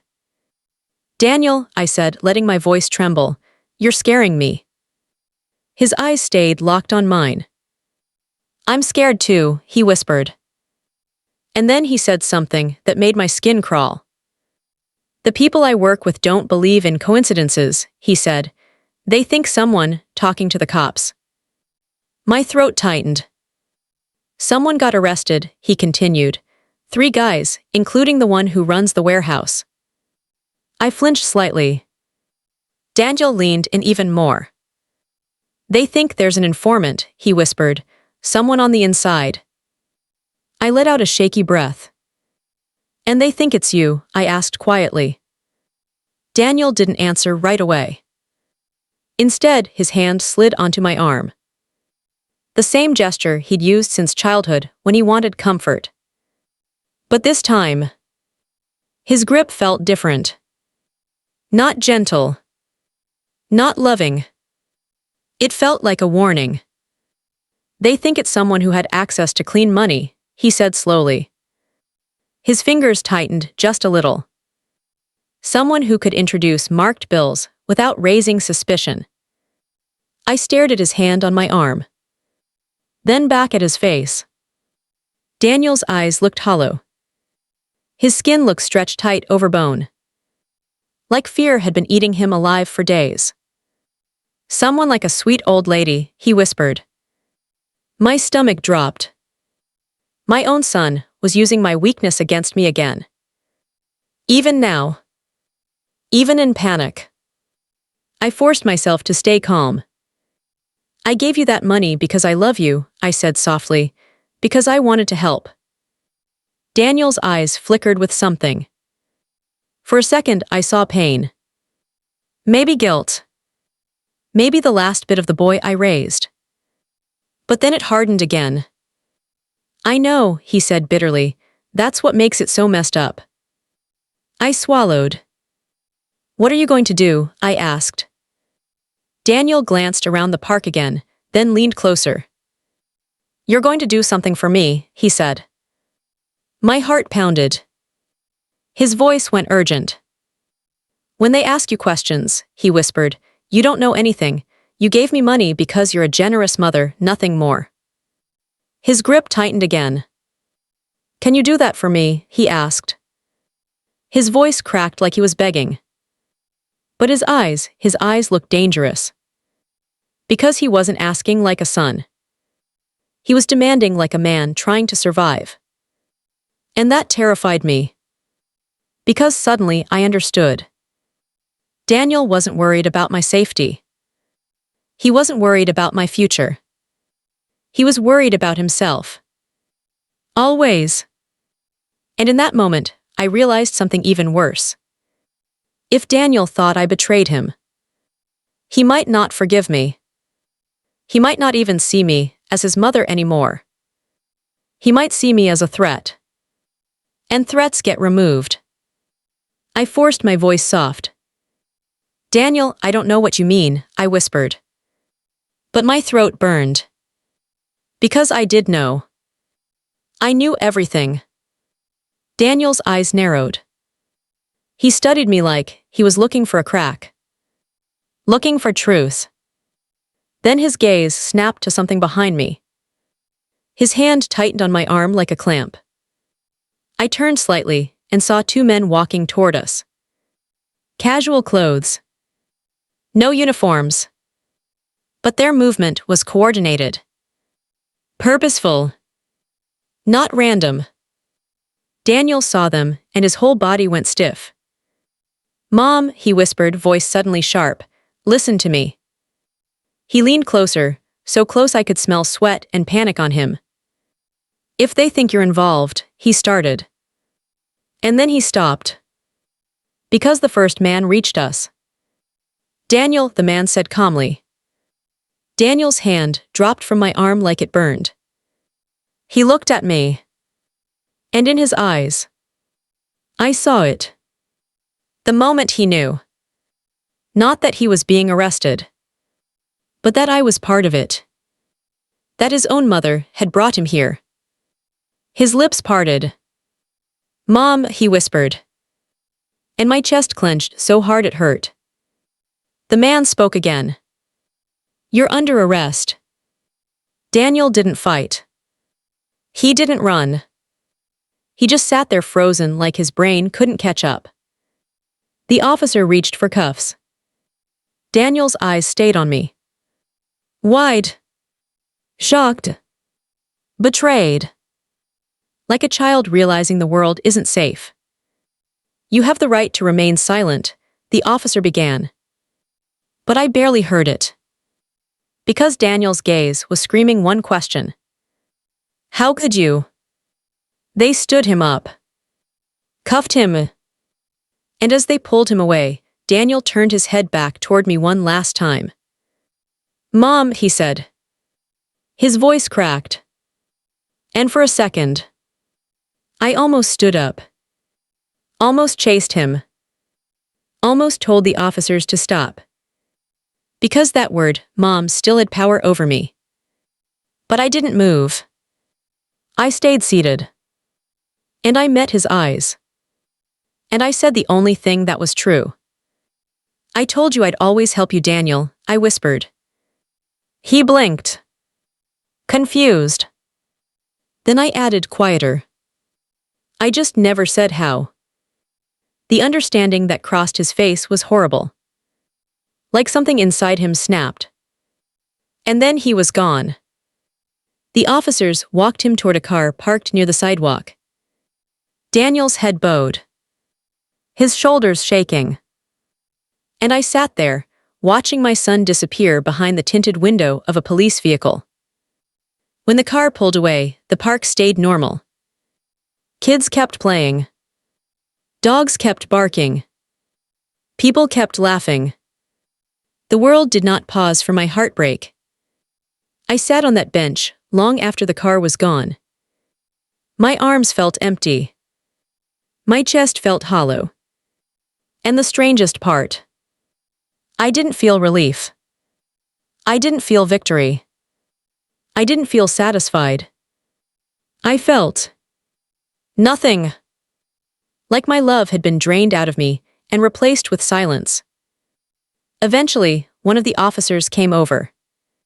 He stood at a respectful distance. "You did the right thing," he said gently. I looked up at him.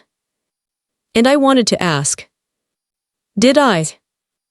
Because no one prepares you for this. No one teaches you how to turn in your own child. No one tells you how to survive the moment your motherhood ends and your survival begins. The officer cleared his throat. "You're free to go home," he said. Home. That word felt strange now.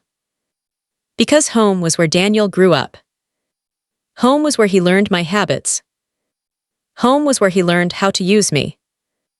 I stood slowly, my legs stiff. As I walked back to my car, I realized something. This wasn't the end. This was just the arrest. And arrests don't stop criminals. They make them angry. Daniel had people. People who watched him. People who followed me. And now, those people would know exactly what happened. They would know I cooperated. They would know I was the reason Daniel went down. And the thought that hit me next made my blood run cold. If Daniel's partners blamed him, they might come after me. And if Daniel blamed me, he might not protect me either. I sat in my car, hands trembling on the steering wheel, and stared at the road ahead. Because now, I wasn't just a betrayed mother. I was a witness. And witnesses don't always get to go back to normal life. I drove home with the radio off. Not because I didn't want music, but because sound felt wrong. Like if I heard anything normal, pop songs, weather updates, a cheerful announcer, I might snap. Because nothing about my life was normal anymore. The streets looked the same. The grocery store sign still blinked red. The school crossing guard still held up her stop sign. Maple Street still had kids on bikes and neighbors trimming hedges. But for me, everything had changed. I pulled into my driveway and sat there with my hands still on the steering wheel. I stared at my front door like it belonged to someone else. Like if I walked inside, Harold would be sitting on the couch reading the paper. Like Daniel would come stomping down the stairs, asking what was for dinner. Like the last week never happened. But Harold was gone. Daniel was in handcuffs. And my home no longer felt like a place where love lived. It felt like a place where evidence lived. I walked in, locked the door, and leaned my forehead against the wood. The silence inside the house was heavy. Not peaceful. Heavy. The kind of silence that makes you hear your own breathing too clearly. I moved through the kitchen on autopilot. Set my purse down. Took off my cardigan. Turned the kettle on. Because tea is what I do when I don't know what else to do. But when the kettle started to whistle, I realized I couldn't drink it. My mouth was dry, but my stomach was in knots. My hands were shaking again.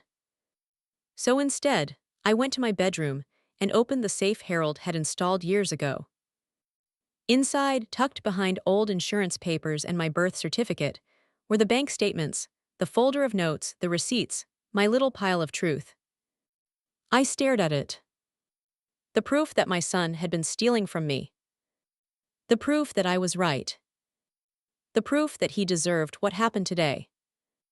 And still, I felt like I was going to vomit. I sat on the edge of my bed and pressed my fingers to my temples. I thought about Daniel as a baby. The weight of him in my arms. The way he used to grab my thumb with his tiny hand and refuse to let go. I thought about his first day of kindergarten. His crooked haircut. The way he cried when I left, and I cried in the car afterward because mothers are never as strong as they pretend to be. I thought about his wedding day. The way he looked at me while he danced with his bride, smiling like his life had finally settled into something good. And then I thought about that video. The hotel bed. The stacks of cash. The papers with my name. The way he laughed about me. And the betrayal hit again, sharp and fresh like it was happening for the first time. I put my face in my hands. And for the first time since all of this began, I cried. Not softly. Not politely. I cried like something inside me was being torn apart. Because this wasn't just about money. It was about the fact that the boy I raised was gone.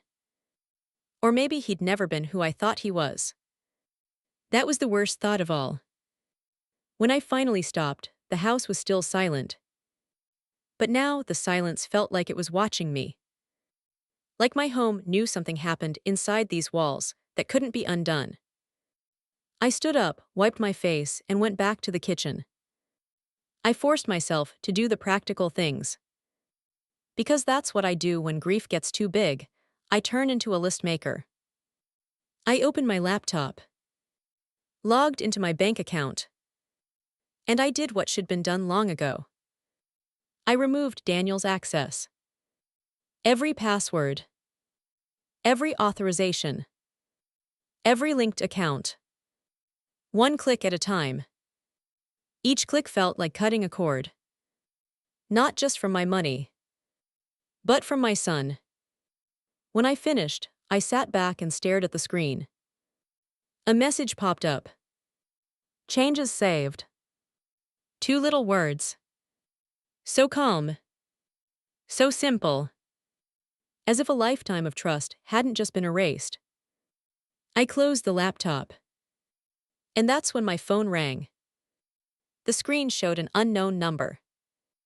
No name. No contact. Just digits.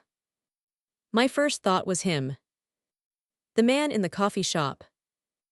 The black sedan. My chest tightened. I let it ring twice before I forced myself to answer. Hello, I said cautiously. A recorded voice spoke first. You have a call from. Then there was a pause. And then I heard it. Daniel's voice. Thin. Distorted slightly like it was coming through a cheap phone line. But unmistakable. Mom. My heart dropped into my stomach. For a moment, I couldn't speak. Because hearing his voice after watching him get cuffed. It felt unreal. Like a ghost calling. Daniel, I whispered. His voice cracked. Why, he asked. Just one word. And it held everything. Anger. Pain. Disbelief. Betrayal. I swallowed hard. Daniel, my voice trembled. What did you do? He let out a shaky breath. They arrested me, he said like I didn't know. They're saying I'm looking at serious time. I closed my eyes. Because even now, he was talking about himself. Not what he did to me. Not what he stole. Not what he risked. Just the consequences he was facing. I don't understand, he continued, voice rising. How did this happen? How did they know? How did? He stopped. Then his voice dropped lower. Cold. Was it you? My throat tightened. Daniels. Mom, he snapped. The sharpness in his voice made my whole body tense. I'd heard him angry before. But never like that. Never with that edge of threat underneath. Was it you, he repeated, because someone had to set me up, and the only person who gave me money this week was you. I felt my hands go numb. For a second, I couldn't breathe. This was the moment. The moment he would either admit what he'd done or turn himself into my enemy completely. I forced myself to speak carefully. I gave you money to help you, I said softly. That's all. Daniel laughed. It wasn't a happy laugh. It was bitter. Sharp. Help me, he said. That money was marked. That wasn't help, Mom. That was a trap. My mouth went dry. I wanted to scream back. You trapped me first. You forged my name. You put me in danger. But I didn't. Because somewhere deep inside, the mother part of me still didn't want to hurt him. Even now. Even after everything. So I said something safer. Something honest. I didn't know it was marked, I whispered. There was a long pause. Daniel breathed into the phone like he was trying to calm himself down. Then he said quietly, "You're lying." I stared at the kitchen wall. My eyes burned. "I'm not," I whispered. Another pause. Then Daniel's voice lowered. And what he said next made the hair on my arms rise. "Mom, you don't understand what you just did." My stomach tightened. "What do you mean?" He exhaled slowly. "The people I work with, they're already asking questions," he said. "They don't care about cops. They care about betrayal." The word betrayal hit me like a punch. Because in his mind, I was the betrayer. Not him. He continued, voice urgent now. They think someone inside tipped off the police, and now they think it was me. I felt my throat tighten. And if they think it was you, I whispered. Daniel didn't answer right away. When he did, his voice was almost a whisper. They'll come after you. My blood ran cold. I gripped the phone. What? I breathed. They know you're my mother, he said. They know your address, they've seen you. Images flashed through my mind. The black sedan outside my house. The silhouette watching me. The man in the coffee shop. Saying that means they know you exist. Daniel swallowed. They'll think you're the reason I'm here, he said. And if they think that, you're not safe, Mom. I could barely breathe. For a moment, I forgot everything else. Forgot the forged signatures. Forgot the money. Forgot the betrayal. All I could think was, I'm 63. I live alone. And people who launder money for criminals now know where I sleep. My voice came out shaky. Daniel, what are you saying? His voice cracked. I'm saying I'm sorry, he whispered. And that should softened me. It should made me cry again. But it didn't. Because there was something strange in his apology. Something hollow. Because even in his fear, even in his regret, he wasn't apologizing for what he did to me. He was apologizing because he was in trouble. And because now his trouble might reach my doorstep. I need you to do something, Daniel said suddenly. I closed my eyes. Of course. Of course he did. What? I asked quietly. I need you to tell them you didn't know anything, he said.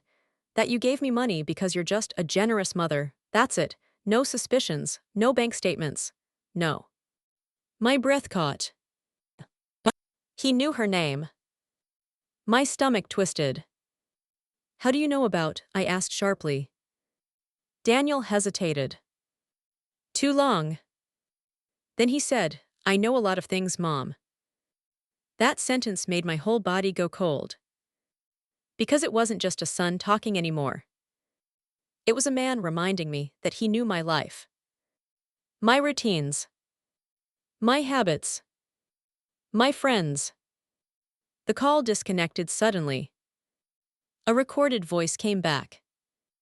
This call has ended. I stared at my phone. My hands were shaking so hard, I almost dropped it. My son had just warned me that criminals might come after me. And in the same breath, he'd reminded me that he could be a threat too. I stood there in my kitchen, staring at the dark screen. And for the first time since all of this began, I understood. Daniel wasn't the only danger.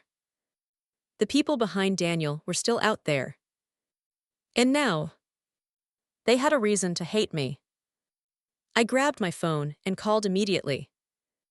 She answered quickly. Ruth's. I didn't waste time. He called, I whispered. His voice sharpened. What did he say?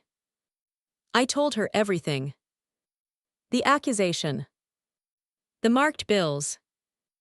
The warning. The line that chilled me to the bone. I know a lot of things, Mom. Was silent for a moment. Then she said something that made my stomach drop again. Ruth, you can't stay in that house tonight. I looked around my kitchen. The table. The window. The place where this started. It felt like a trap now. Where do I go? I whispered. His voice was firm. Come here, she said. Right now, pack a bag, don't tell anyone, and Ruth.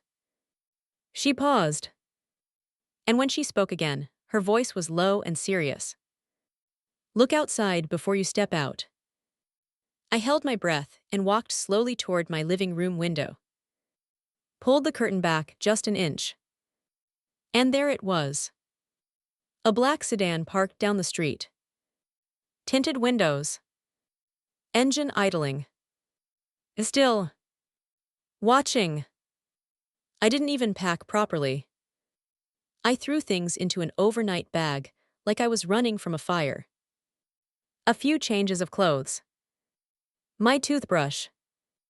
My medication. Harold's old sweater, without even thinking about why. And most importantly, the folder. The evidence. The bank statements. My notes.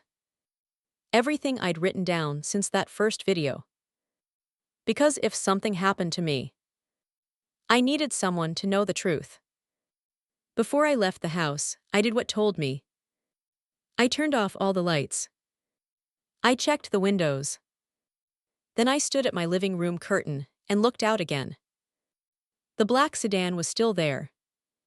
Down the street. Half hidden by a maple tree. Engine idling like it had all the time in the world. And that's when I understood something I hadn't fully accepted before. This wasn't paranoia. This wasn't an overactive imagination. I was being watched. My breath came out shallow. I didn't rush to my car. I didn't make sudden movements. I moved calmly, slowly, like nothing was wrong. Like I was just going to the grocery store. Because the moment they saw fear. The moment they knew I was running. They might follow. Or worse. They might stop me. I walked to my car, got in and locked the doors. Then I waited. I watched the mirror. And when I pulled out of the driveway, I didn't go straight to his house. I made turns I didn't need to make. I went around blocks twice. I drove through a supermarket parking lot and exited from a different side. It felt ridiculous. It felt like something from a spy movie. But I needed to know. And after the third turn, I saw it. The black sedan. Still behind me. Far enough to pretend it was. Close enough to prove it was. My stomach dropped. I gripped the wheel harder. I could panicked. Could sped up. Could done something stupid. But instead, I did the one thing I'd learned from 32 years of teaching teenagers. When someone thinks they control you, you don't give them what they expect. So I drove like I was completely calm. And then, at the last second, I turned into this neighborhood. Not her driveway. Not yet. I turned into the street behind her street, parked beside a row of hedges. And I waited. 2 minutes later, the black sedan crept by the end of the block. Slow. Careful. Searching. And when it didn't see me, it paused for just a moment.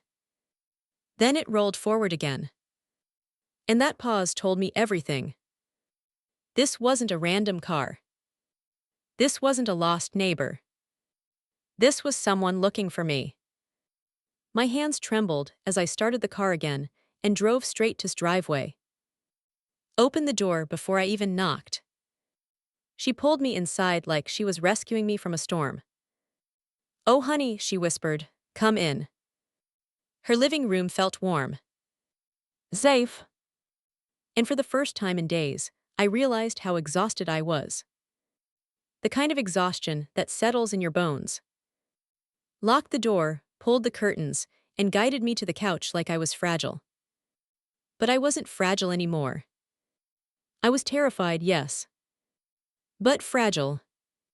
No. Fragile was the woman who used to trust her son blindly. That woman was gone. Sat across from me, her hands clasped tightly. "Did someone follow you?" she asked. "Yes," I whispered, "I'm sure of it." His face hardened. "Then we have to call my contact," she said. "Right now." She didn't mean her friend at the bank. She meant the detective. The one who'd been coordinating the monitored account. The one who'd told her they wanted to use me to arrest Daniel safely. Called, and I listened as she spoke in a low voice, packing near her kitchen. "Yes, Ruth saw the sedan again. Yes, it followed her. Yes, it's watching her house." She paused, listening. Then she said something that made my stomach tight. Daniel already told her they'd come after her. Another pause.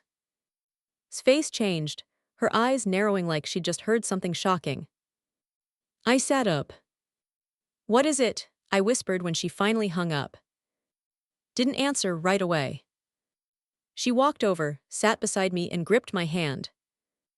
"Ruth," she said quietly, "the detective says something we assumed might be wrong." My throat tightened. "What do you mean?"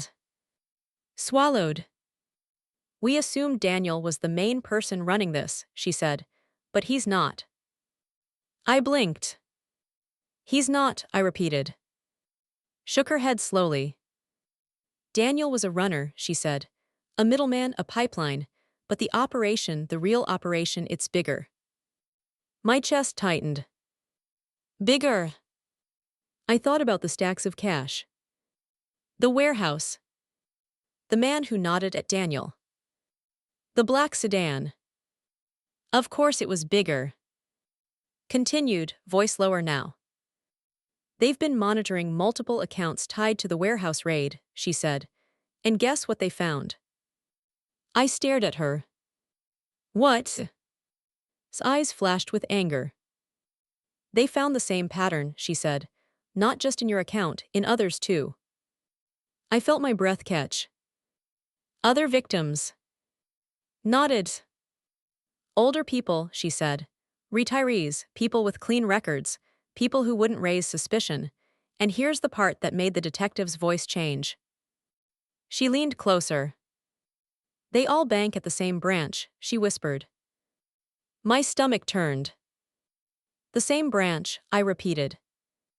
Nodded slowly. "And all of them had their online access set up in the last 2 years." I felt cold creep up my spine. Because suddenly I saw it. This wasn't just Daniel forging my signature. This wasn't just him sneaking into my laptop. There was another way. A way he could gotten access that easily. A way someone else could helped. A bank employee, I whispered. Script tightened on my hand. That's what they're thinking, she said. My stomach dropped so hard it felt like falling. For years, I'd been picturing Daniel in some motel room with stacks of cash. But now, I pictured him walking into my bank, smiling at a teller, getting help, getting information, getting access. Because someone on the inside didn't see me as Ruth. They saw me as a tool. Just like Daniel did. I swallowed hard. Who? I whispered. Shook her head. They don't know yet, she said, but they have a name they're watching. A man named Hale. The name felt sharp. Foreign. I repeated it softly. Hale. Nodded. He's not a teller, she said. He's higher, works in account services, the kind of person who can set up access, move things around, and make it all look clean. I felt my heart pound. How do we prove it? I asked. Looked at me with something like respect. Because now she knew. I wasn't just a victim. I was a key. The detective wants you to help, she said. Again. Nodded. They think Hale might contact you, she said. Or someone tied to him, because Daniel's arrest shook the operation, and now they're trying to find out who leaked. A chill ran through me. You mean they think I leaked? They think you might talked, said, and they're going to want to control you again. I sat there, breathing shallowly. So what was the plan? Leaned in. The detective wants you to do something bold, she said. I looked at her. What? His voice dropped lower. You're going to call the bank, she said, and pretend you're confused about your account again. My stomach tightened. And if he's involved, he'll try to handle it personally. I stared at her. That's risky. Nodded. It is, she said. But Ruth, the police say you're already a target. The difference is, if you help them now, you stop this from happening to other people too. Other people. Other retirees. Other sweet old ladies. People who didn't have a. People who didn't catch a video by mistake. The thought made my chest ache. I closed my eyes. Then I nodded. Okay, I whispered, I'll do it. The next morning, Saturday, I sat at its kitchen table with my phone in my hand. The detective had instructed me carefully. I would call my bank branch. I would sound scared. Confused. Vulnerable. I would say I saw another deposit I didn't recognize. And I would ask for help. They wanted to see who responded. They wanted to see if Hale stepped in. My fingers hovered over the number. My heart hammered. Because now I wasn't just trapping Daniel. I was reaching into the larger snake pit. I pressed call. The phone rang twice. Then a cheerful voice answered. First National Bank, how can I help you? I swallowed and let my voice shake. This is Ruth, I said. I'm very confused about my account. There was a pause. And then. One moment, ma'am. Music played. Soft. Calming. Like everything was normal. But my body knew it was. Then a new voice came on the line. Deep. Smooth. Professional. Mrs., he said warmly, this is Hale. I understand you're having trouble. My blood ran cold. His eyes widened across the table. We stared at each other. Because there it was. The proof. The serpent. Calling me by name like we were old friends. And in that moment, I realized something even darker. Daniel didn't just betray me. He was recruited. He was trained. And the person on this line was the real mastermind. His voice stayed calm, almost caring. "Tell me what you're seeing," he said gently. I forced myself to sound small. I don't understand these deposits," I whispered, "and I'm afraid I'm going to get in trouble." Chuckled softly. "Oh, Mrs., he said, "you don't need to be afraid. We can take care of everything." Take care of everything. The phrase sounded like comfort. But it felt like a threat. Because now I knew. The operation wasn't just criminals in warehouses. It was inside my bank.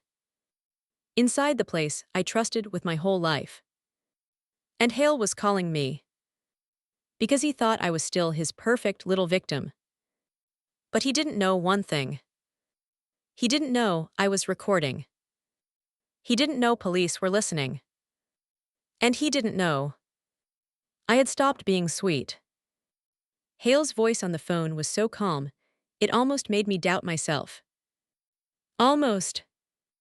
That's the scary thing about people like him. They don't sound like villains. They sound like helpers. They sound like they're doing you a favor.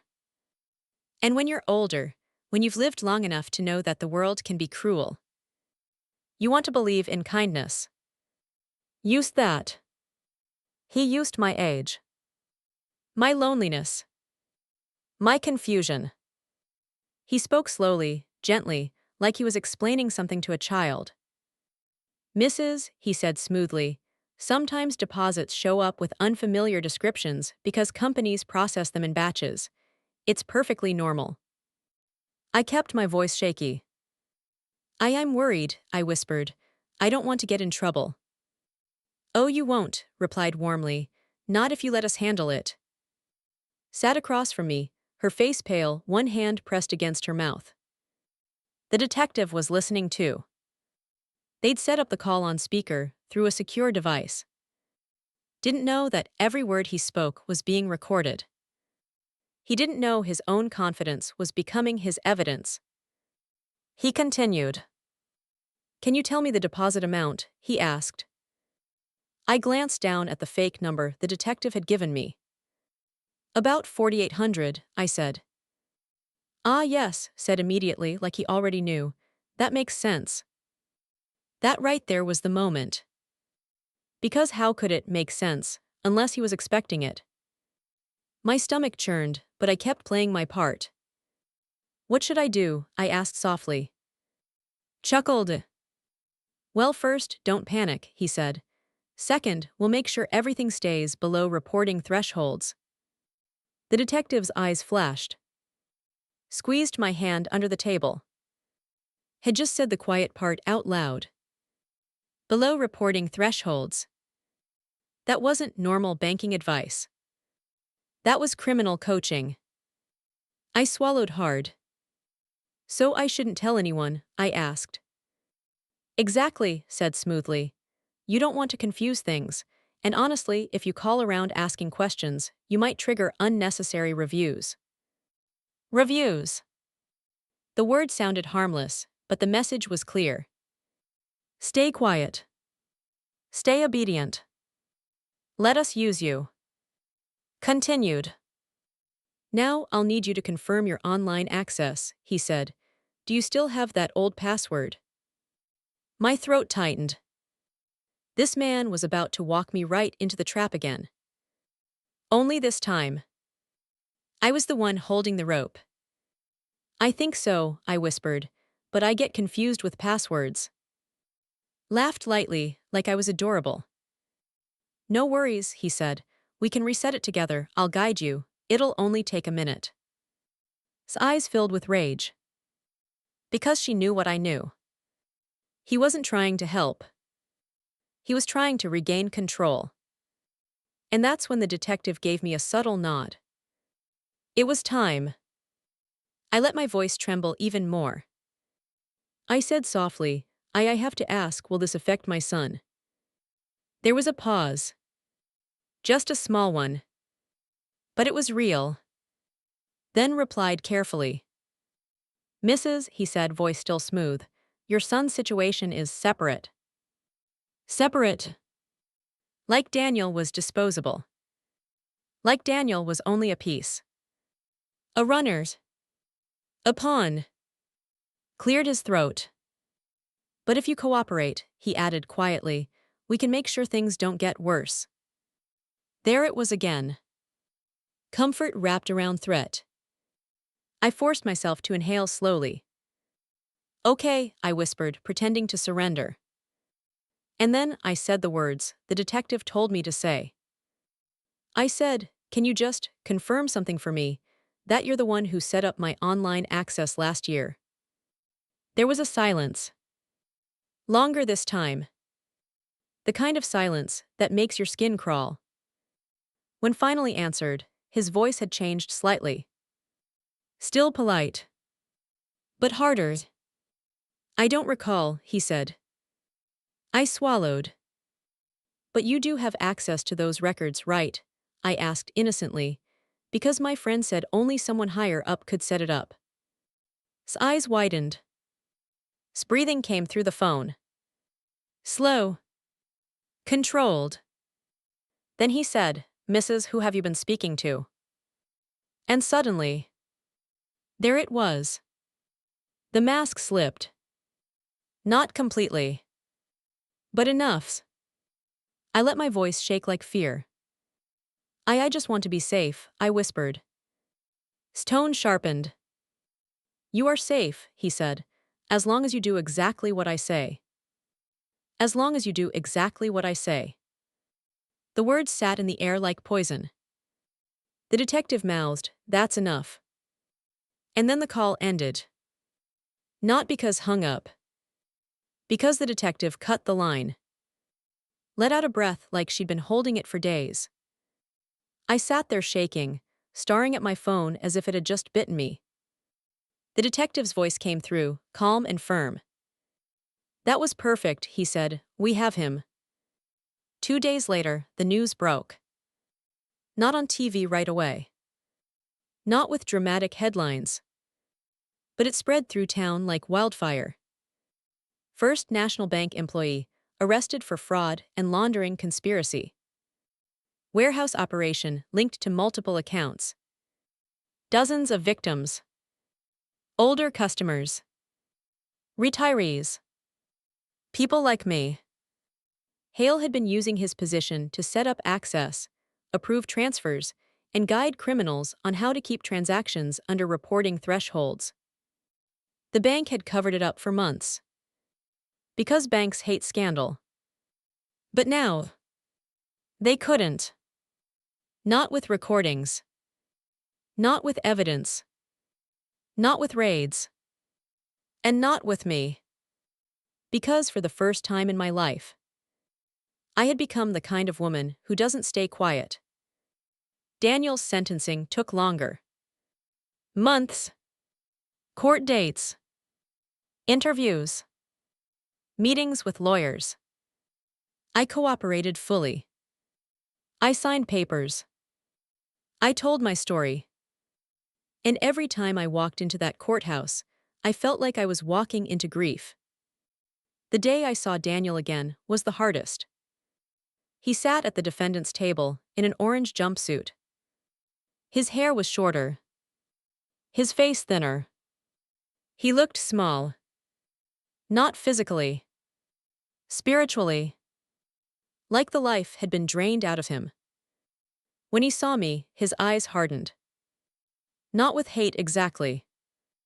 With betrayal. That same look from the park bench. I sat down behind the prosecution, my hands clasped tightly in my lap. And for a long time, I didn't look at him. Because if I did, I might crumble. The judge spoke. The prosecutor spoke. The defense spoke. Words like conspiracy and fraud and money laundering floated through the courtroom. But the only word I kept hearing in my head was, son. At one point, Daniel stood up to speak. He looked straight at me. And his voice cracked. I never wanted to hurt you, Mom, he said. My breath caught. He continued. I thought I was keeping things afloat. I thought I could fix it before it got big. His eyes filled with tears. And for a second, I saw my Daniel again. The broken one. The one who needed help. The one who used to call me in the dark. But then he added the part that sealed everything. I didn't think you'd do this to me. Do this to me. Still. Even now, he framed it like I was the betrayer. Like he didn't steal thousands of dollars from my account. Like he didn't use me as cover.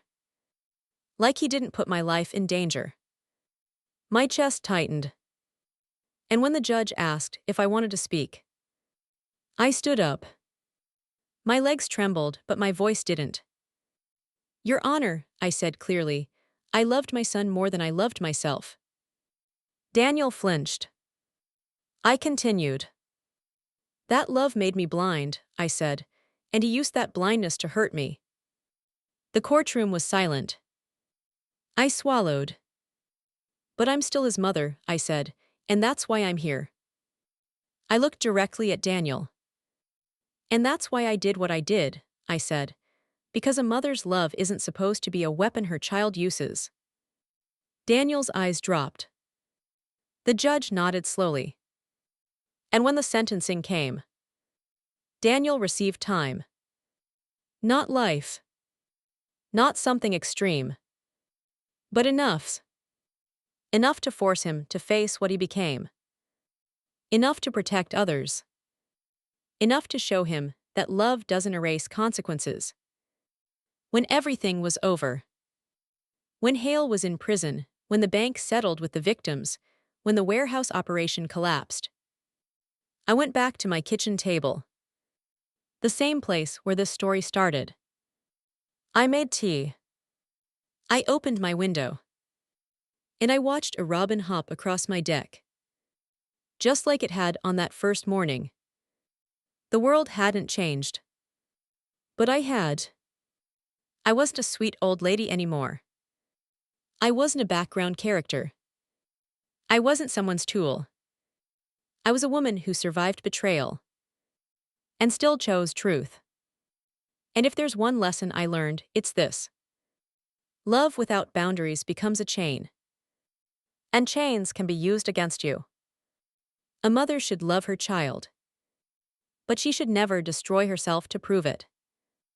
Because sometimes, the most painful kind of love is the kind that holds someone accountable. So tell me, was I right to turn in my own son? Or should a mother always protect her child, no matter what? Let me know in the comments.